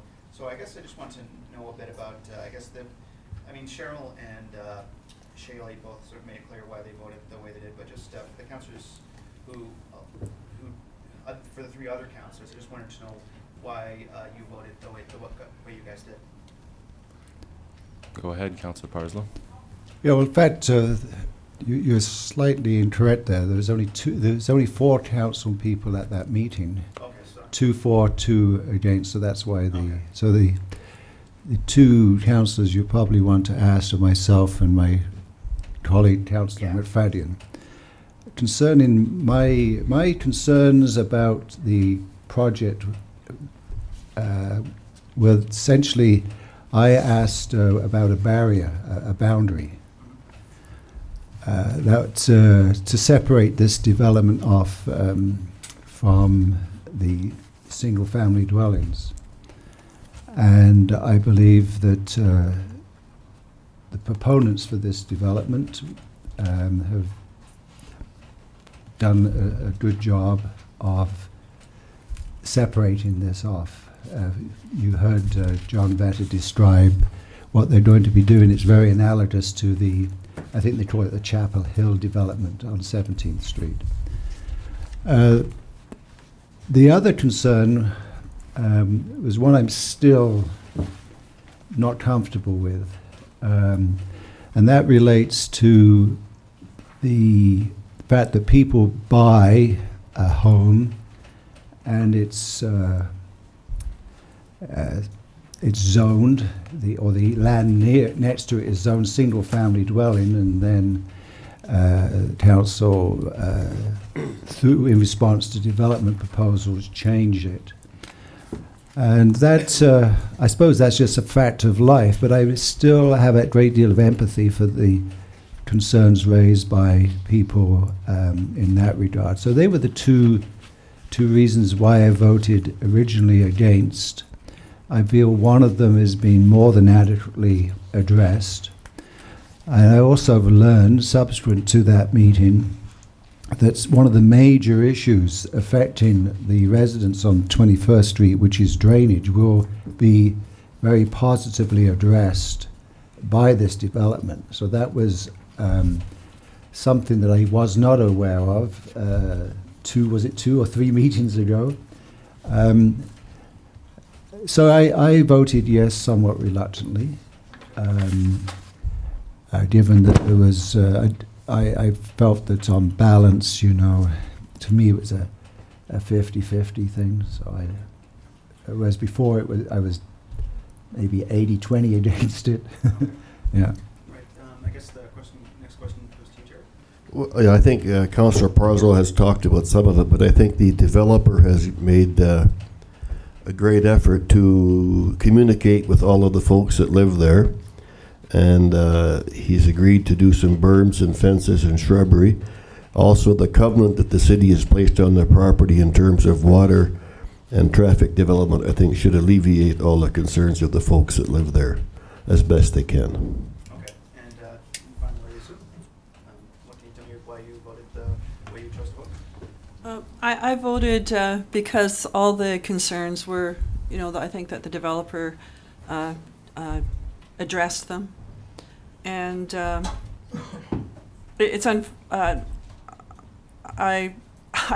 must say I was reluctant in voting yes, because I do feel for them when you purchase a home in an area and you feel that it's going to be single dwelling and it changes, but you know, lots of things have changed in our community over the last few years.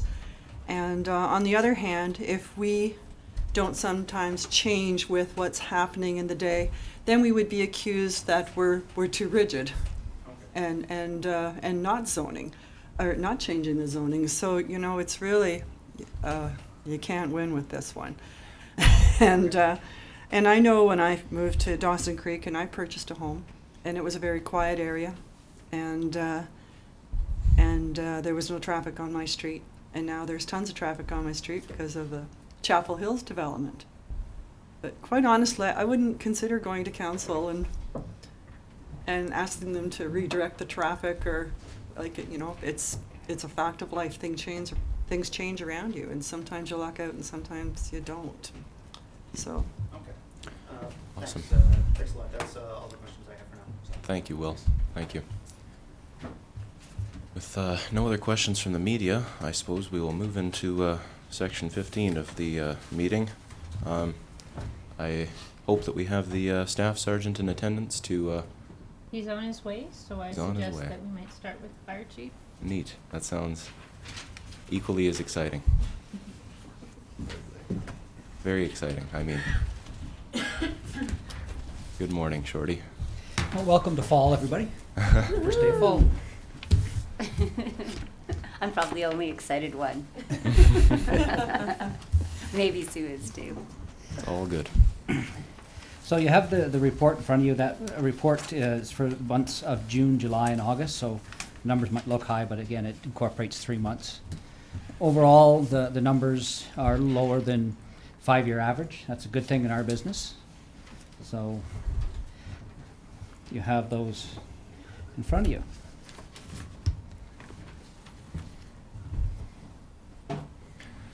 I understand you had a difficulty last week with one of your trucks. Was out for a little bit of time. Yes, our number one pumper truck has a blown head gasket in it, and it's went over to Gearama this morning for repairs, and that'll be 3 to 4 days. Excuse me, 3 to 4 days for repairs, and that's only if it's just the gasket. Yeah. So we're hoping for the best and preparing for the worst, I guess. Yes. So it's over there right now. It went over there at 9 o'clock this morning. Mm-hmm. And what do you use as backup if that's not available and there's an incident? We have one other pumper truck as well as our ladder truck. Our ladder truck has pumping capacities as well, so we can use it. It's a little more cumbersome than a pumper truck, but it can be still used for that. So we still have 2 trucks that we can use. Yeah. Thanks, Shorty. So. Sounds good. But some of the things too, if I want to talk about is strategic priorities. The three that I have listed on here is the first one is fire hall feasibility. I should have some information this week for that one, so maybe hopefully next committee as a whole we'll be able to talk more in depth about it. The number 2 we have is captain in service training. Each captain now has a list of topics that he must cover in a month's span. So we give them that list and they do it. So now they're taking more of a responsibility in the training and skills maintenance area. Yeah. So that was one of our priorities as well. And then the apparatus replacement program, I give Shelley a list of that, our trucks, their age of the trucks, and when they should be replaced and all that kind of stuff. So she will, I would assume, put it in long-term budgeting process. So number 2 and 3, I think we can pretty much cross off the list. Awesome. Very good. That's a great, succinct update. I appreciate it. Thank you very much for coming. Unless we don't have any more questions, I suppose we... No? Well, thank you very much. We can move on to item 15.3, because I don't believe we have the staff sergeant in attendance yet. That's, oh, is he? Here he is. Hey. Holy smoke! It's laundry day.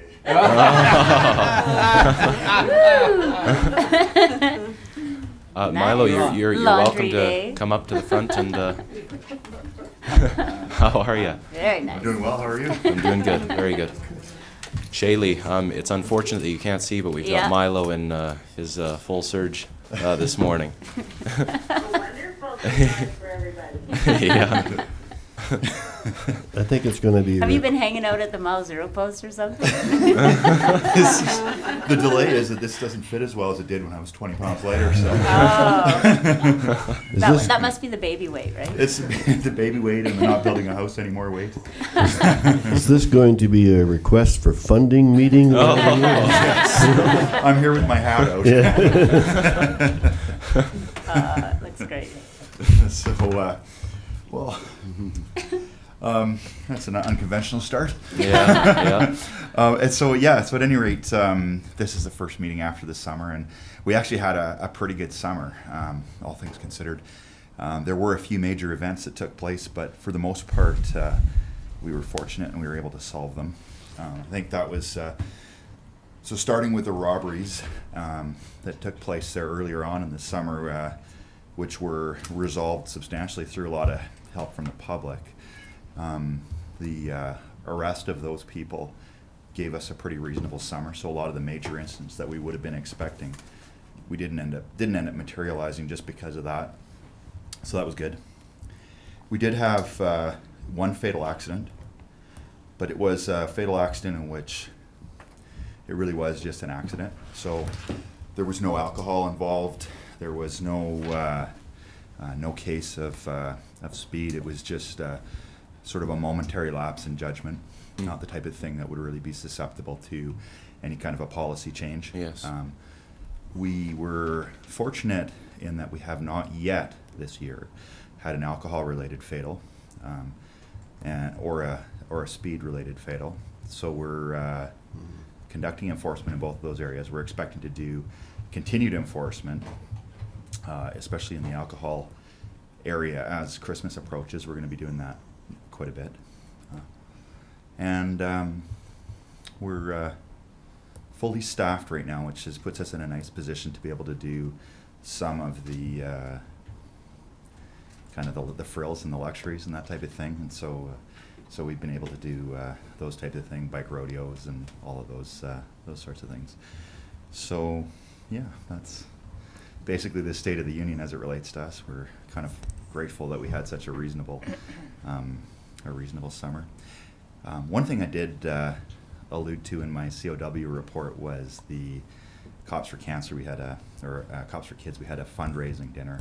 We raised quite a bit of money as a result of that, and that's finished now. Those guys are all back from that event now, and the event raised, not just our event, but the Northern BC leg of it raised well over $200,000 for cancer research and for Camp Good Times. So it's something I was pretty proud to have had any association with at all. It was good. Yes. Our riders are all back, and they had a good time, and they did have a fairly interesting experience on their ride. Maybe I'll tell that story. There was a high-speed chase in Chetwynd, and the bad guy that was being pursued by the police actually waved at all the members of the ride on Is the that way right? by. Wow. And there's a lot of policy involved in high-speed chases and in dealing with all that. It's quite a high-pressure area, and nobody likes to have even their boss monitoring a high-speed chase. But in this particular case, the poor corporal that was monitoring the chase was being monitored himself by the commanding officer of E Division and by the commanding officer of our division. So the CO and the DO were both, that'll mean something to you, we're both monitoring this situation. So I don't think I've ever had that much oversight in anything I've ever done. Everything went well, but it was quite an experience. So. Quite nerve-wracking, yeah. So don't make a mistake. Well, yeah, I definitely had it written down here to congratulate you guys on the event that you held. It was well attended. I think that, well, I certainly enjoyed it, and all the speakers sort of ringed true those great ideals that you guys undertake. You undertake Cops for Cancer, and it's very, very valuable, and it really resonates strongly with your commitment to service. Yeah, thanks. For me, like I almost feel sometimes like a bit of a spectator. I'm watching all these guys doing all this stuff, and I can't take any of the credit for the organization of that event. That James Rutledge did that, and but we always try to support the event by allowing. And in this particular event, we allowed 3 people to go, which was good and quite a good representation for a community this size. But I did used to race bicycles at one time, and so my racing bike was actually doing the southeast version of this in Kelowna during the time, so I kind of felt like I participated a little bit.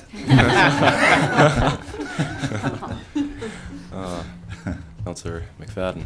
Good morning, staff. With the return to school, I have noticed an increased presence in your patrols in the school areas, and that's a good thing. In fact, I've had other folks comment on it very favorably. So it's being done. It's good. It's also, people are also seeing it's being done, and that's what's important, I think. Thank you for that. Yeah, you're welcome. And in response to that, we have a full-time municipal traffic position, and that position is responsible for those things. And one of the priorities that I get from my meetings here is that that's definitely a priority with you guys. So that's something that we try to focus on.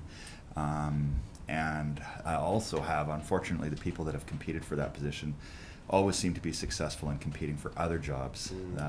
So the position kind of runs perennially vacant. We get a great candidate and they do great work, and then it's vacant and they go on to something different. And so at any rate, we're trying to shore it up right now with resources from the watch, but we have somebody that is coming back from maternity leave that's going to be taking that on, and she's very enthusiastic about focusing on the school zones and that type of thing. So starting in early October, that will be something that will be dealt with full time again by their municipal traffic investigator. So. Good, thank you. Awesome.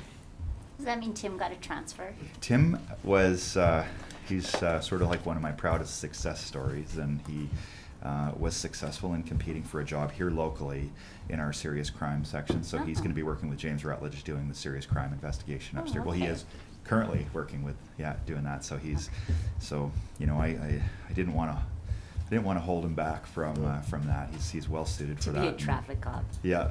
No, he's it's in his soul. He really likes doing it, but he wanted to do this, and so I didn't want to stand in his way, and so but we'll find somebody else. We found somebody else that wants to do it as well. So it's a pretty good job, and people do want to do it. So. Well, keep up the good work. Oh, Yeah. thanks. Doing great. I will let them know. Good. Just want to read something from your report. Uh-oh. Seeing how you were winging it just now. It says, it has become evident in the last few weeks that summer is over, both with the dipping temperatures and the change in leaves. I thought I was beginning to read a novel. I started writing one. I had to use it for something. Well, I installed the RCMP detachment within my RCMP family, our local. And so now I'm going to say we have a literary giant in our staff sergeant here. So I challenge you to have a whole paragraph like that. I like reading that. So many reports are dry. It's good to dip in temperatures and the change. Stormy night. I don't know, you've told a dark and stormy night story, like once when the guy was sleeping under the snow pile and... Yes, I have. All right, I'll take your challenge. Now I'm looking forward to committee of the whole next time. Oh, maybe our fire chief would like to, so he can't be outdone in Participate this. as well. Yeah. Yeah. Jeez. Well, definitely the fire chief has to come in full regalia. Oh, yeah. Jeez. Very good. Thanks, Milo. You're welcome. Thank you very, very much for coming. Appreciate it. You're funny. Awesome. Well, all that aside, that brings us to item 15.3, report from the Director of Corporate Administration. Good morning. Good morning. First of all, I want to say thank you to Tyra and Janet and all the election staff for helping run a very smooth election. Good practice for next year, I guess. Mm-hmm. Ugh, don't remind us. And just to mention that the inaugural meeting is scheduled for tomorrow at 11. 11 or 10:30? You have to be here at 10:30 for pictures, but Oh. the inaugural Okay. ceremony starts at 11. Thank you. Wear your nicest tie, Terry. I certainly will. See if you can get in your red surge. Yeah. That was a low blow. It's amazing how they shrink over 40 years. Sorry. Moving I on. might be able to make it back home just in time to see that. Are you going to be here, Shaylee? No, I won't be back tomorrow. How can we do pictures? Not until without the... Shaylee? Oh, That's a good question. Why don't we reschedule? We might have to reschedule pictures. wow. We will. We Good will. thinking, Cheryl. Thank you for bringing that up. Yeah. I wanted to extend a bit of a thanks. I know that some of the workers that worked on Saturday at the election also had to work at the Terry Fox run the day after, so that's quite a bit of commitment, and certainly our thanks to them for that. That's very good. You guys were working awfully hard that weekend. One other item I wanted to bring up is now that the election's over, we're going to start working on the communication plan. And the first objective there is to look at the internal communication processes with council and staff. So there'd be a survey to find out all our perspectives on it. And then also we're going to do an internal inventory of the communication, and then we'll put all that information together and see if we can come up with any better ways to do things. So that's the first step of many in that plan. One thing I didn't include in the report, I'm working on the Mauser Park Society agreement, and we've got legal review on that, and we will be meeting again in the next week or so with Councillor Parcel. Okay. And the last item I wanted to mention, Economic Development Advisory Committee met last Friday And looks like we're gonna move forward with the downtown business facade program. Ooh. So, there's a little bit of funding there from NDIT, as long as we can get a program in place. But I'll report on that more later.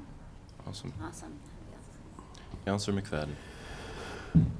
Thank you, Brenda. You mentioned NDIT, and I'm wondering, is that something that we regularly and actively keep an eye on for grants that may become available, or do we write many applications for for business? I know there are some nearby communities that write 130 applications a year for funding. I'm just wondering how we're doing or who's doing it. If We do currently have a grant writer, and that is funded through NDIT, so we can make use of that. But this is the only other project that I myself have been involved in, is the business facade. Thank you. It was my impression that we didn't have a grant writer. Oh, yes, We do. We do. I remember the conversation about it a couple of meetings ago, but I hope we do. I've been telling them we do. it's employed by the city of Dawson Creek, a paid position? Through grants? Through yes, NDIT. I Yeah, lied and to somebody last week then. I should mention that any community groups that would like to apply for funding, they could make use of our grant writer, and there should be information on our website, or you can give us a call and we'll put you in touch. Very good. Very good. Hearing nothing else, I suppose we'll move to report from the Chief Financial Officer. Hello. Thank you, Your Worship. So just for day-to-day activities, we have the costing to date for the Calvin Crook Art Center. That's at $13.9 million, which is still within the budget envelope approved by council. Special events coming up at the end of the month. Tax sale occurs on Monday at 10 o'clock, and it was advertised in the paper for the first time on Friday. And we're already down to 12 properties, and that's comparable to previous years. Also, we'll be bringing forward to council in October the tax exemption bylaw. That's an annual occurrence. And other than that, we're strategic priorities, just moving along as we can. On the development cost charge, that'll be done by the end of the year, and the capital project register. I was hoping to get it in before the water report, but just pressed for time, so that'll come in October, hopefully. And we'll be starting the budget process pretty soon, and go from there. So, any questions of council? I have one question actually, and that's seeing as we have our strategic priority session moved up a little bit into mid-December this year. Will that move ahead the timeline for any budget assumptions to be done? Through your worship, I'm not even going to comment on that, just because we have a new mayor coming in tomorrow, and depending on his direction to Jim and going from that as through the discussion with council. Based on last year, we had the budget assumptions through in October. I think so.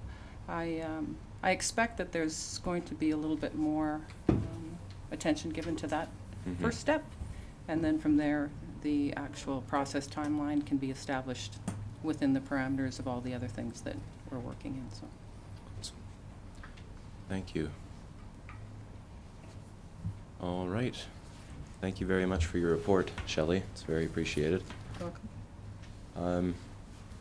15.5, report from the Director of Infrastructure and Sustainable Development. Hello, Kevin. Good morning.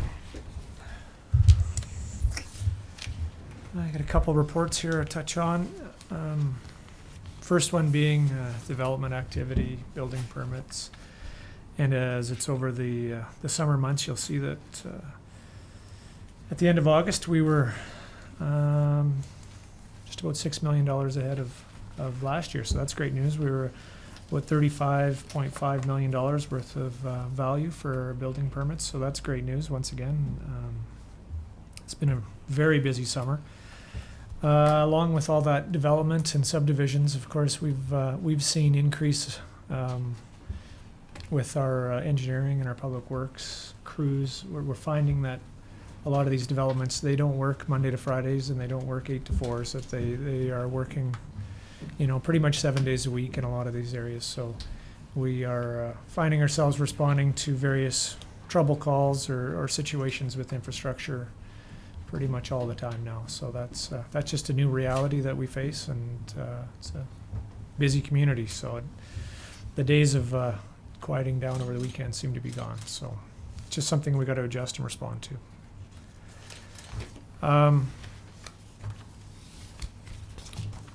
As well, over the summer, as you probably council is well aware of, we had more moisture than we had last year at this time. So happy to report that the river was in great shape all year long.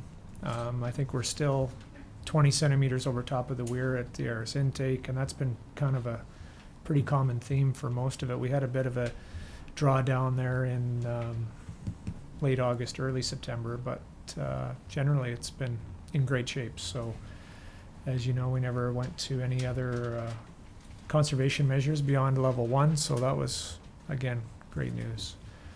So it's nice to see. Now on the flip side of that, we did have a couple storms, especially I know there was one right around the fall fair that did cause a little bit of grief as far as some of the sewer system because of the heavy thunderstorms, particularly in the south side of town. So that leads into my update on the sewer trunk line design. I had a meeting with the consultants on Friday, and we've finalized the route for the new trunk line, so we're proceeding with the land acquisition discussions that we're going to have because there will be some right-of-ways across private property, CN properties, so that's ongoing. So it still looks like we're on track to, ideally we would look to maybe tender a project early in the new year. That certainly would provide us the best opportunity for the most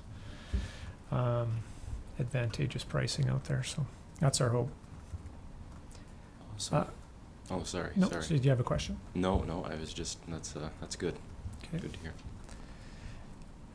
Capital Works projects, you've probably seen around town that they're underway. We've got some curb and gutter being torn out and replaced in various spots around the community in preparation for some paving. So weather permitting, we'll just keep on moving with that, and hopefully things finish off here in the next month or so. Hopefully weather permits. Yeah.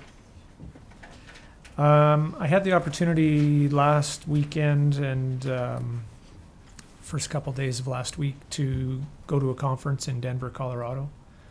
And actually I was presenting there on our water reclamation facility. It was a water reuse symposium, 100% on the reuse of water. And it was quite a large conference. There were people from all over the United States. There was a couple from Canada, basically talking about projects, technologies, and various things going on around the country.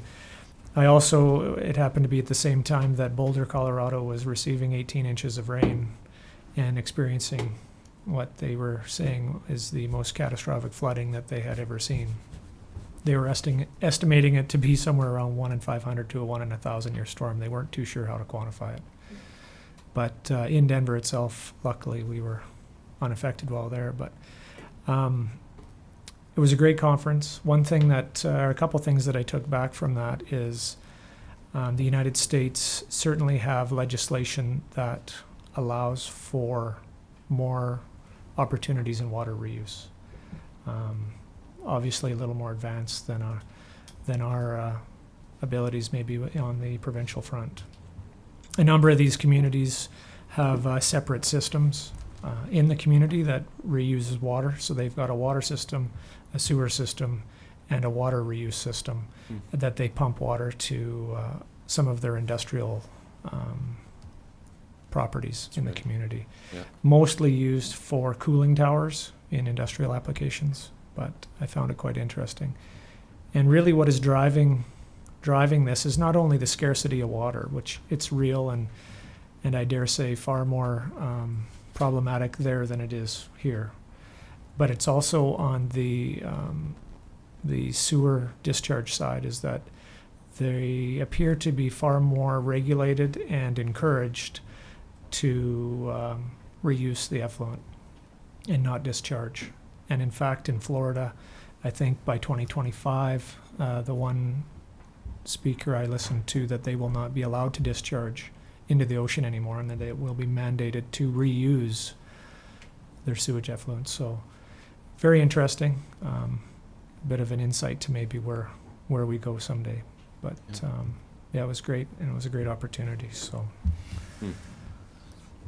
with that, I'll open it up to any questions. It's very, very interesting. Anybody have any questions that they wish to ask? Through your worship, I'd just like Kevin to talk a bit. He talked about the shape that the weir was in, the amount of water built up behind it.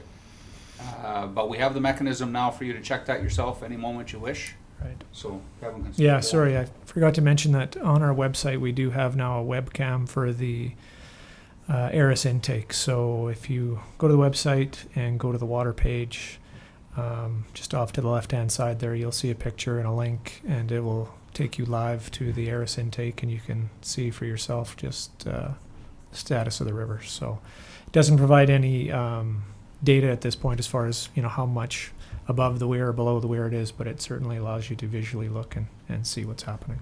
Mm-hmm. So I think it's a great opportunity for the public to take a look and see for themselves, because there is sometimes a perception that there is little or no water there, when in fact it's, especially this year, in Yes. great shape. Yeah, that's right. You drive past the river on the highway or something like that, you see it much.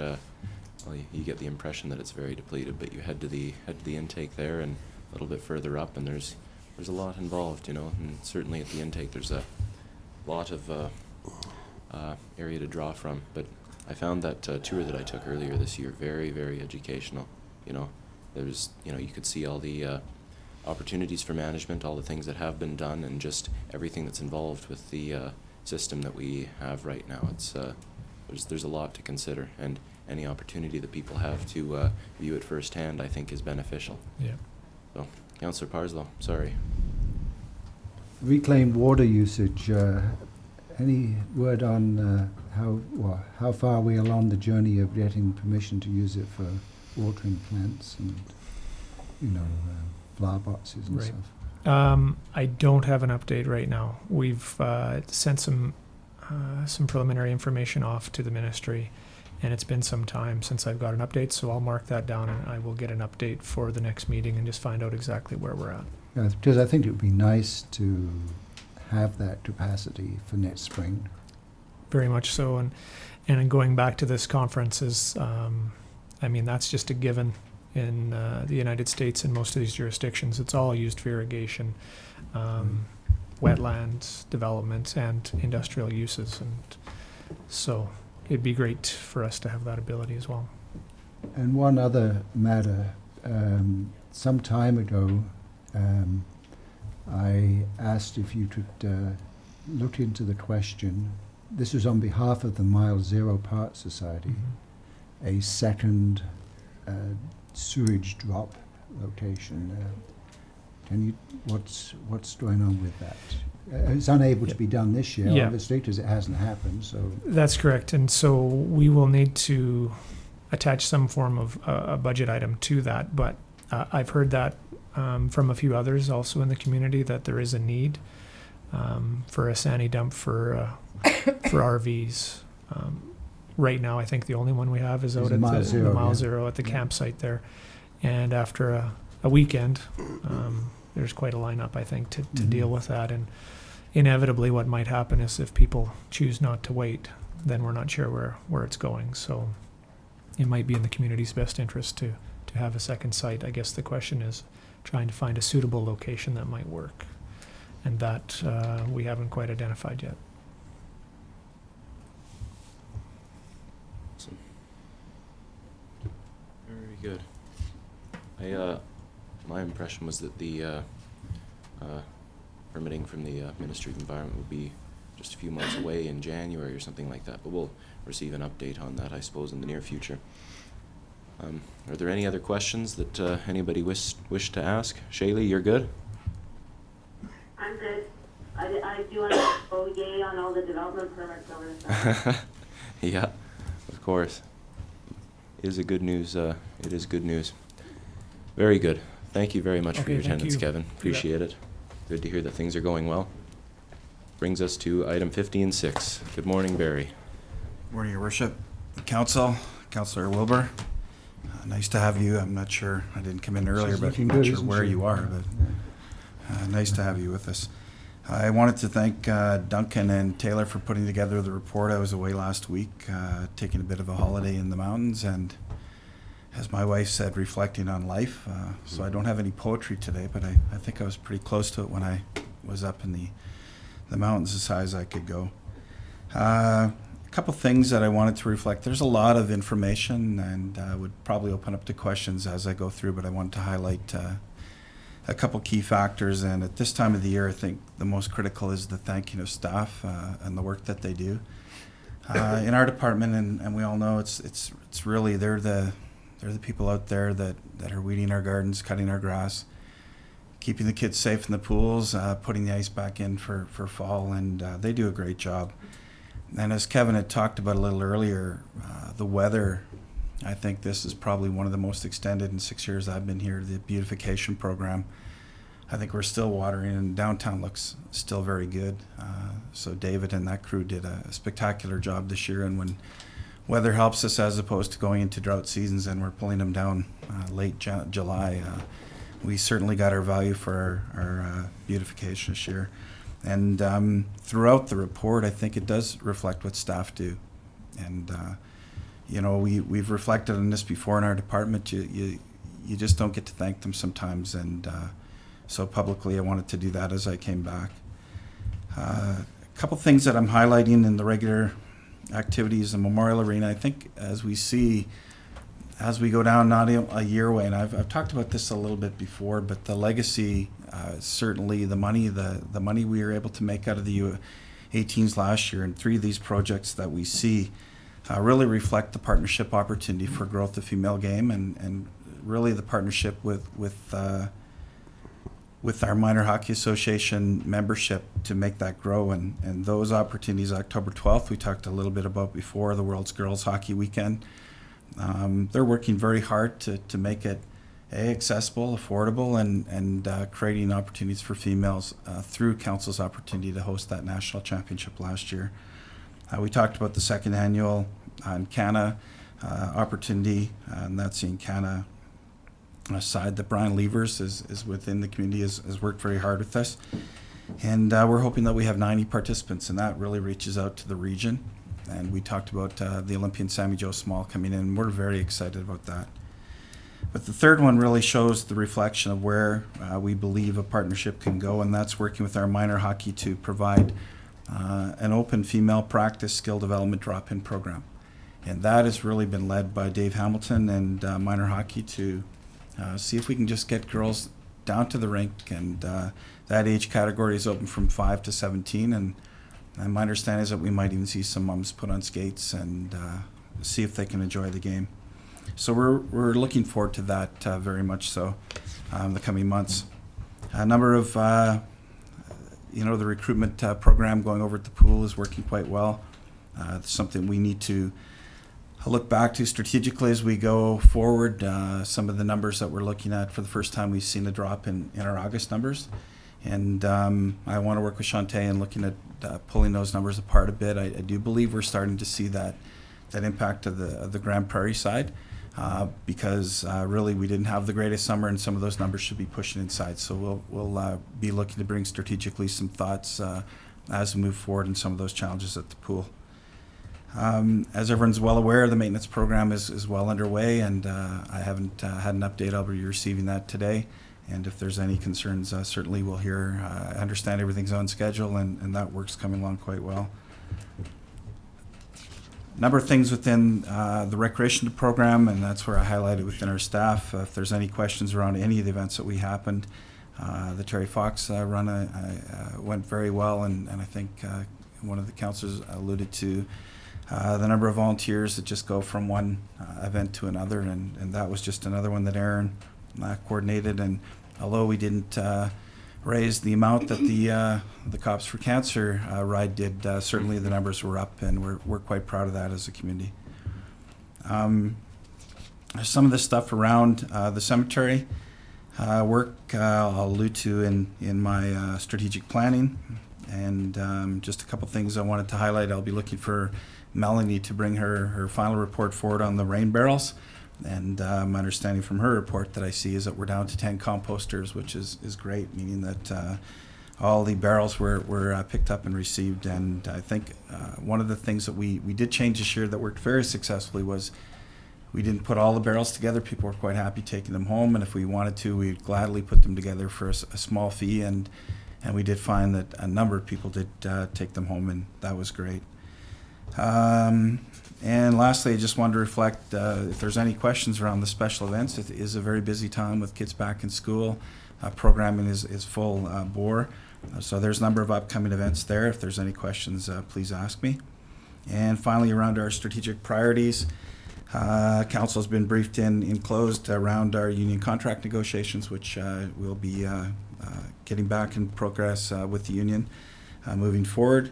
The Crescent View Park Plan, David is working as we speak on putting together some of that for strat planning.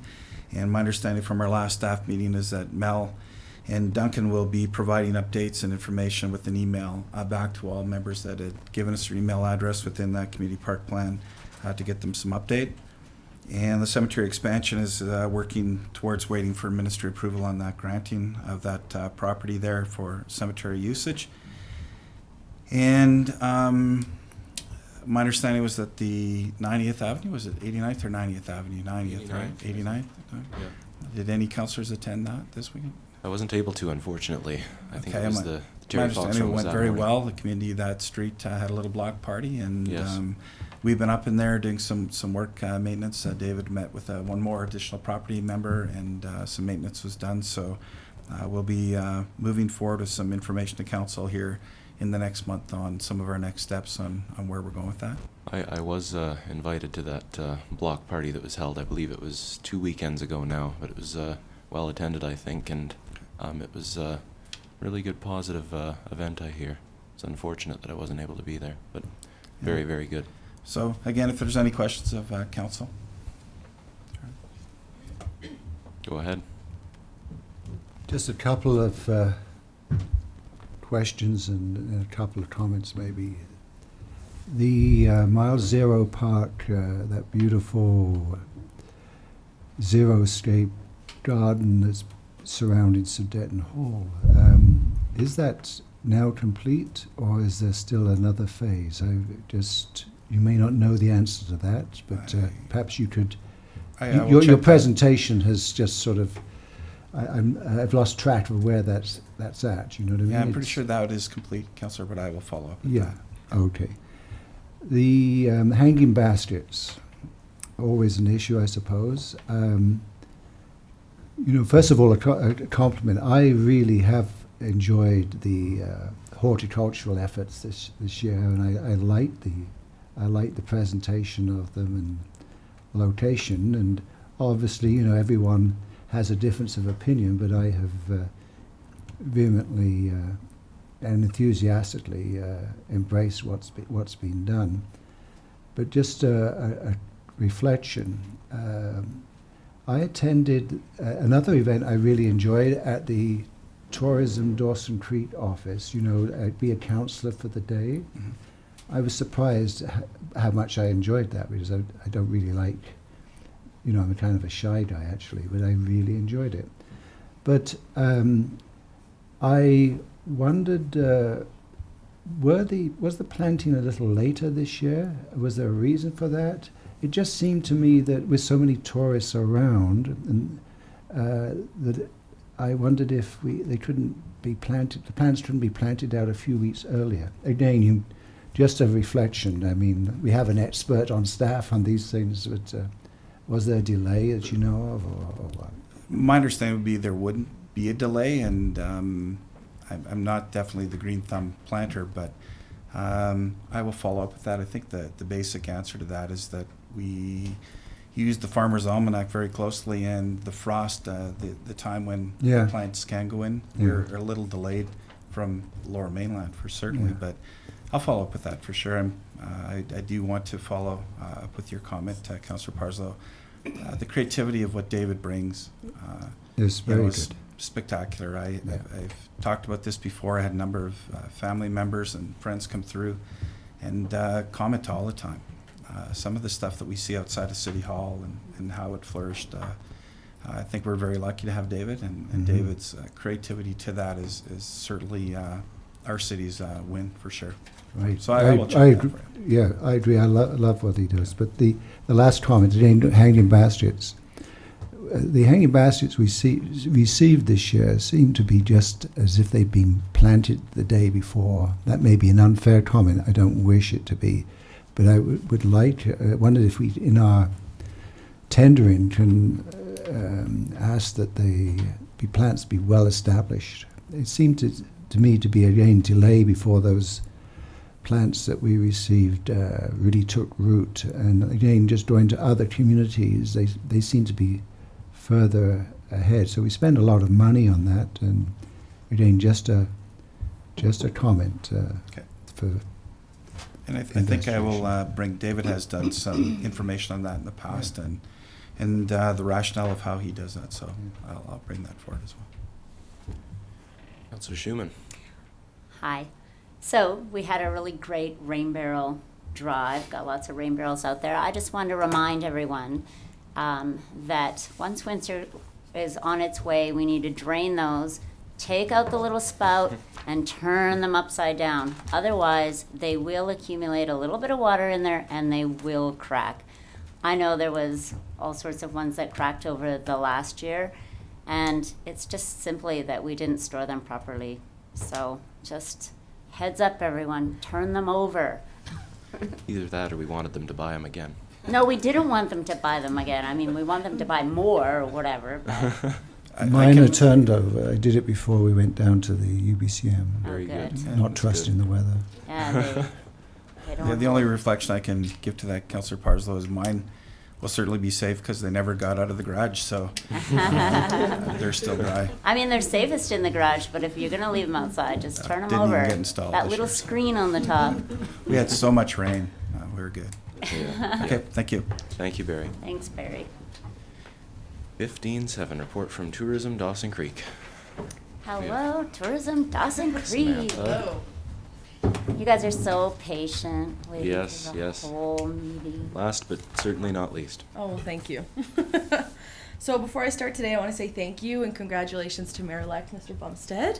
And we also have some great news as well. We have a new employee with us today. It's her first day. It's Jody Graham right behind me. And she's going to be our marketing and program coordinator with Tourism Dawson Creek. So we're really excited we came to council today. It was perfect timing to introduce her to you. And we're going to get our feet wet today and sort of explore the community and introduce her to some stakeholders and maybe get the office organized. We'll see. But yeah, so I can't believe it's September, first off. It's been an amazing summer, and just the comments about the plants as well. Our visitors love them at the visitor center. You know, they grow so well, and they ask us, you know, what we plant, and David always gives us a list of what's in the planter so we can be really knowledgeable and say, hey, you know, these are our plants. I can't tell you what they were, but Joyce was the pro this summer, so thank you so much for that. I gave you the numbers like I usually do, but unfortunately our reporting only went up to August 31st. So our numbers were down about 2.6%, but September has actually been quite busy, and so we are going to assume that we may make up our 2012 numbers and may even go over by fiscal year end. So we're all positive about that. And the province as a whole is seeing similar numbers. There was growth, so we're hoping that we'll make up the deficit in the next coming months. And of course, with our visitor center, we had 5 summer students this year, and we were really lucky. We actually got granted 2 positions to be covered through the Canada Summer Jobs granting system. So it was about over $10,000 through the funding process, so that was great. And I finally have some numbers to report. In May, when we talked about our retail area improvements, we were really hoping to sort of generate sustainable revenue through our retail, and we're actually up 15.74% compared to last year. So the reason I put in that number is every year when we submit our budget to Shelley, we hope to make a certain number in retail.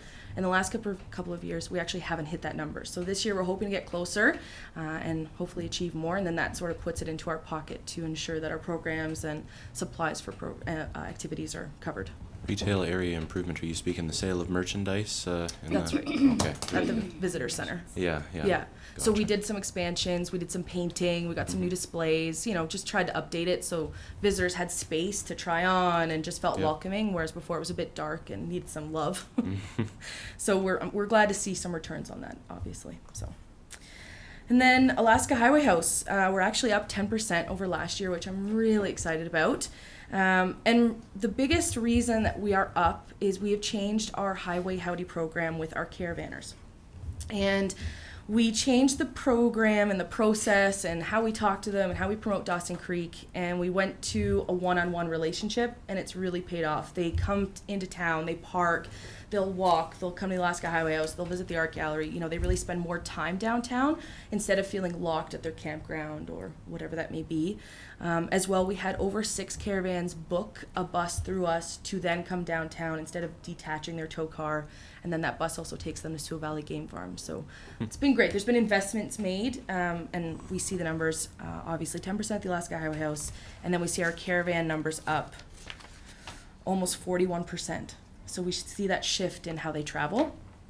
And that sort of segues into bus and coach travel. It's down 14%, and luckily we're not the only community that's seeing that loss in market. The bus is just people are changing the way they travel.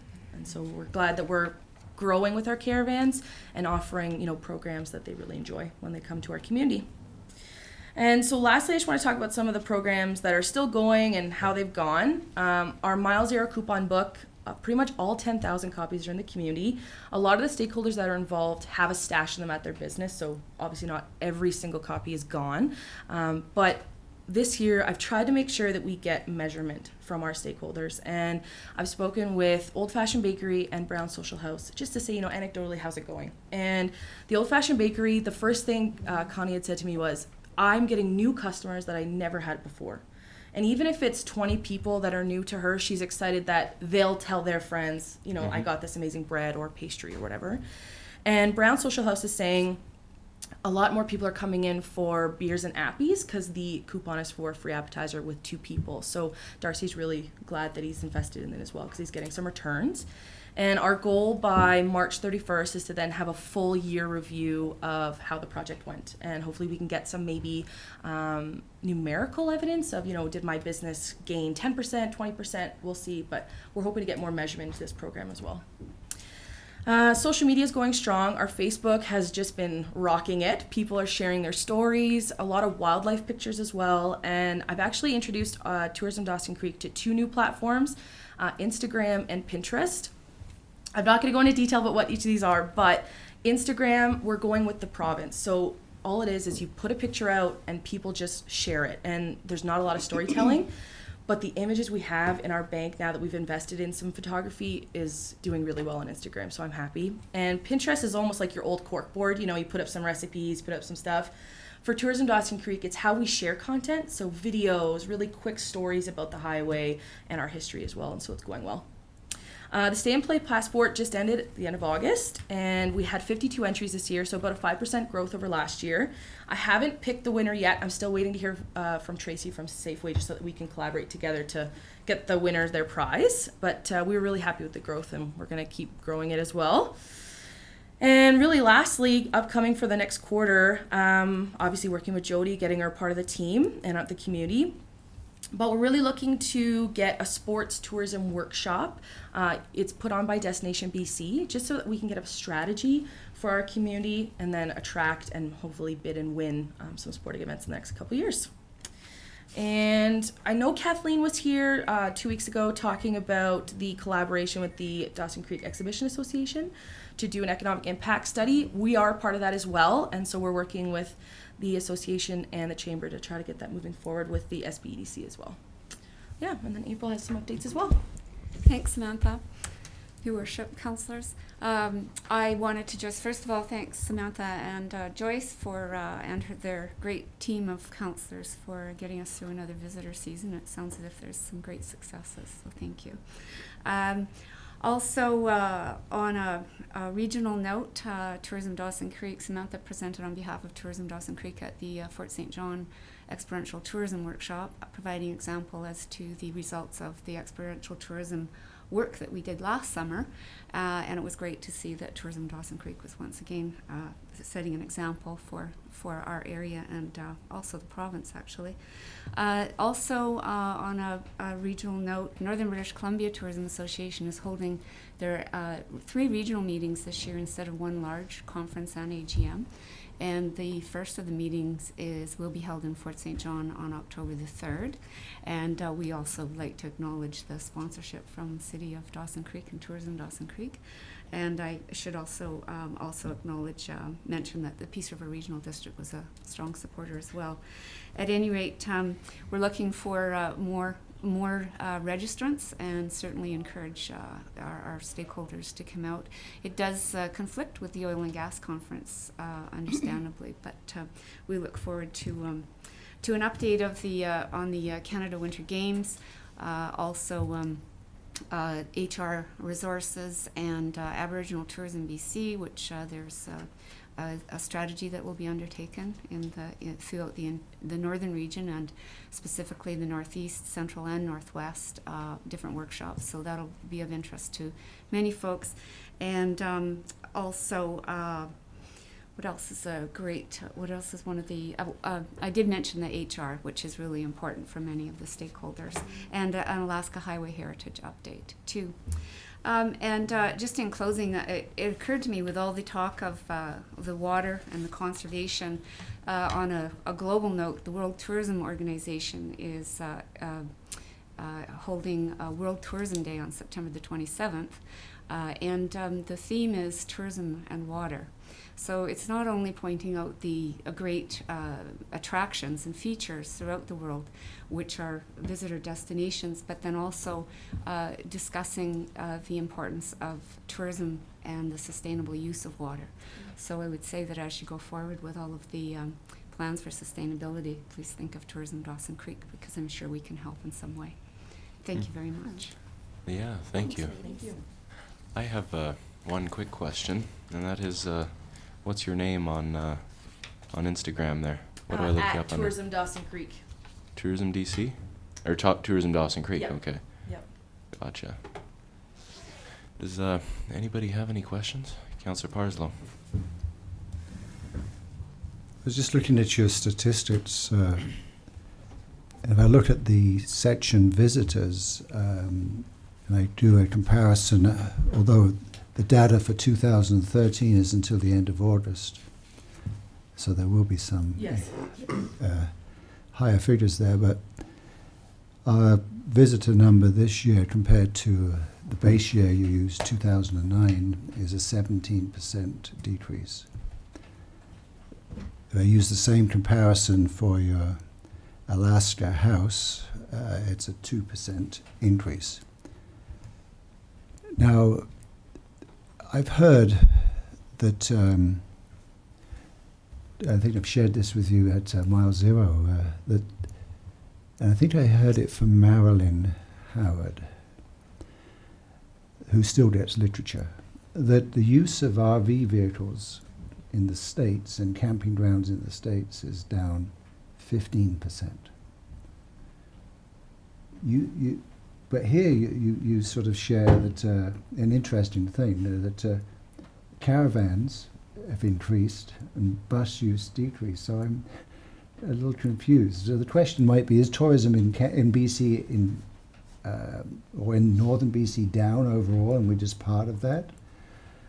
Or what would be causing that? Because if caravan usage here is higher, and the North American trend, through people being concerned about conservation and others because sheer expense of it is down, what's going on here? I know Marilyn shared it with me, and I actually don't know the source of that sort of study. You know, Yeah. was it a couple states? Was it North America as a whole? Some was it RV organization. Yeah, so I Yeah. can't really talk to that. You know, if it's border crossings, who knows? I know for our Alaska Highway brand, it's always going to be rubber tire. And I think that shift from packaged bus, you know, you're sitting with 45 other people, it's understandable that that's slowly declining. But I think the interesting one is the caravans that, you know, they're in their own vehicles. A lot of them, those are their homes year round. And they go in a group that's sort of pre-packaged through a caravan company. And the reason they do it is so that the sort of legwork's out of it. You know, there's destinations, there's point of interest that are already booked, and then they get the wagon masters that contact us and go, what can you offer us? You know, how can you make our stay special? As a whole, for northern BC tourism, in the sense of our region, from what I've heard and from the studies I've pulled from our stats for BC Stats through the visitor center, it doesn't look down. It looks either steady or growing, depending on which region you look at and, you know, what side route they're taking. But I can do some research to find out, to see where that number's coming from. But on everything that we're looking at, you know, obviously since 2009 there have been a lot of changes in how people travel, how they spend their money in the community. But in the last 2 to 3 years, I'm really glad to say that it has been rebounding a lot more, and that people are staying longer in our community through the work that we've been doing. Yeah, the big drop year was 2011. Right? Yeah. It's interesting. They couldn't get here then. All the roads were washed out. There were a lot of barriers to entry, you know, as they say through any travel statistics, but, you know. If I could just add, with the economic downturn in the U.S., there was quite a shift, and with we attend the two RV shows in the U.S., and over the last few years, there is definitely more interest in traveling and in the RV, the rubber tire market, the recreational vehicles. And so, thankfully, certainly with regard to us, we're on the Alaska Highway route, and so there still is quite a draw for the RVers.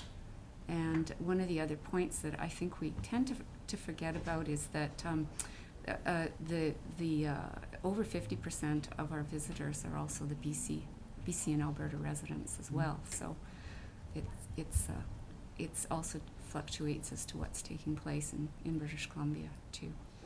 But overall, we're certainly holding our own. Well, thank you very much for that. No problem. Awesome. If there are no other questions, I suppose I'll thank you guys for attending. Very appreciated. It's always good to know what's going on. So Thank you for having us. thank you.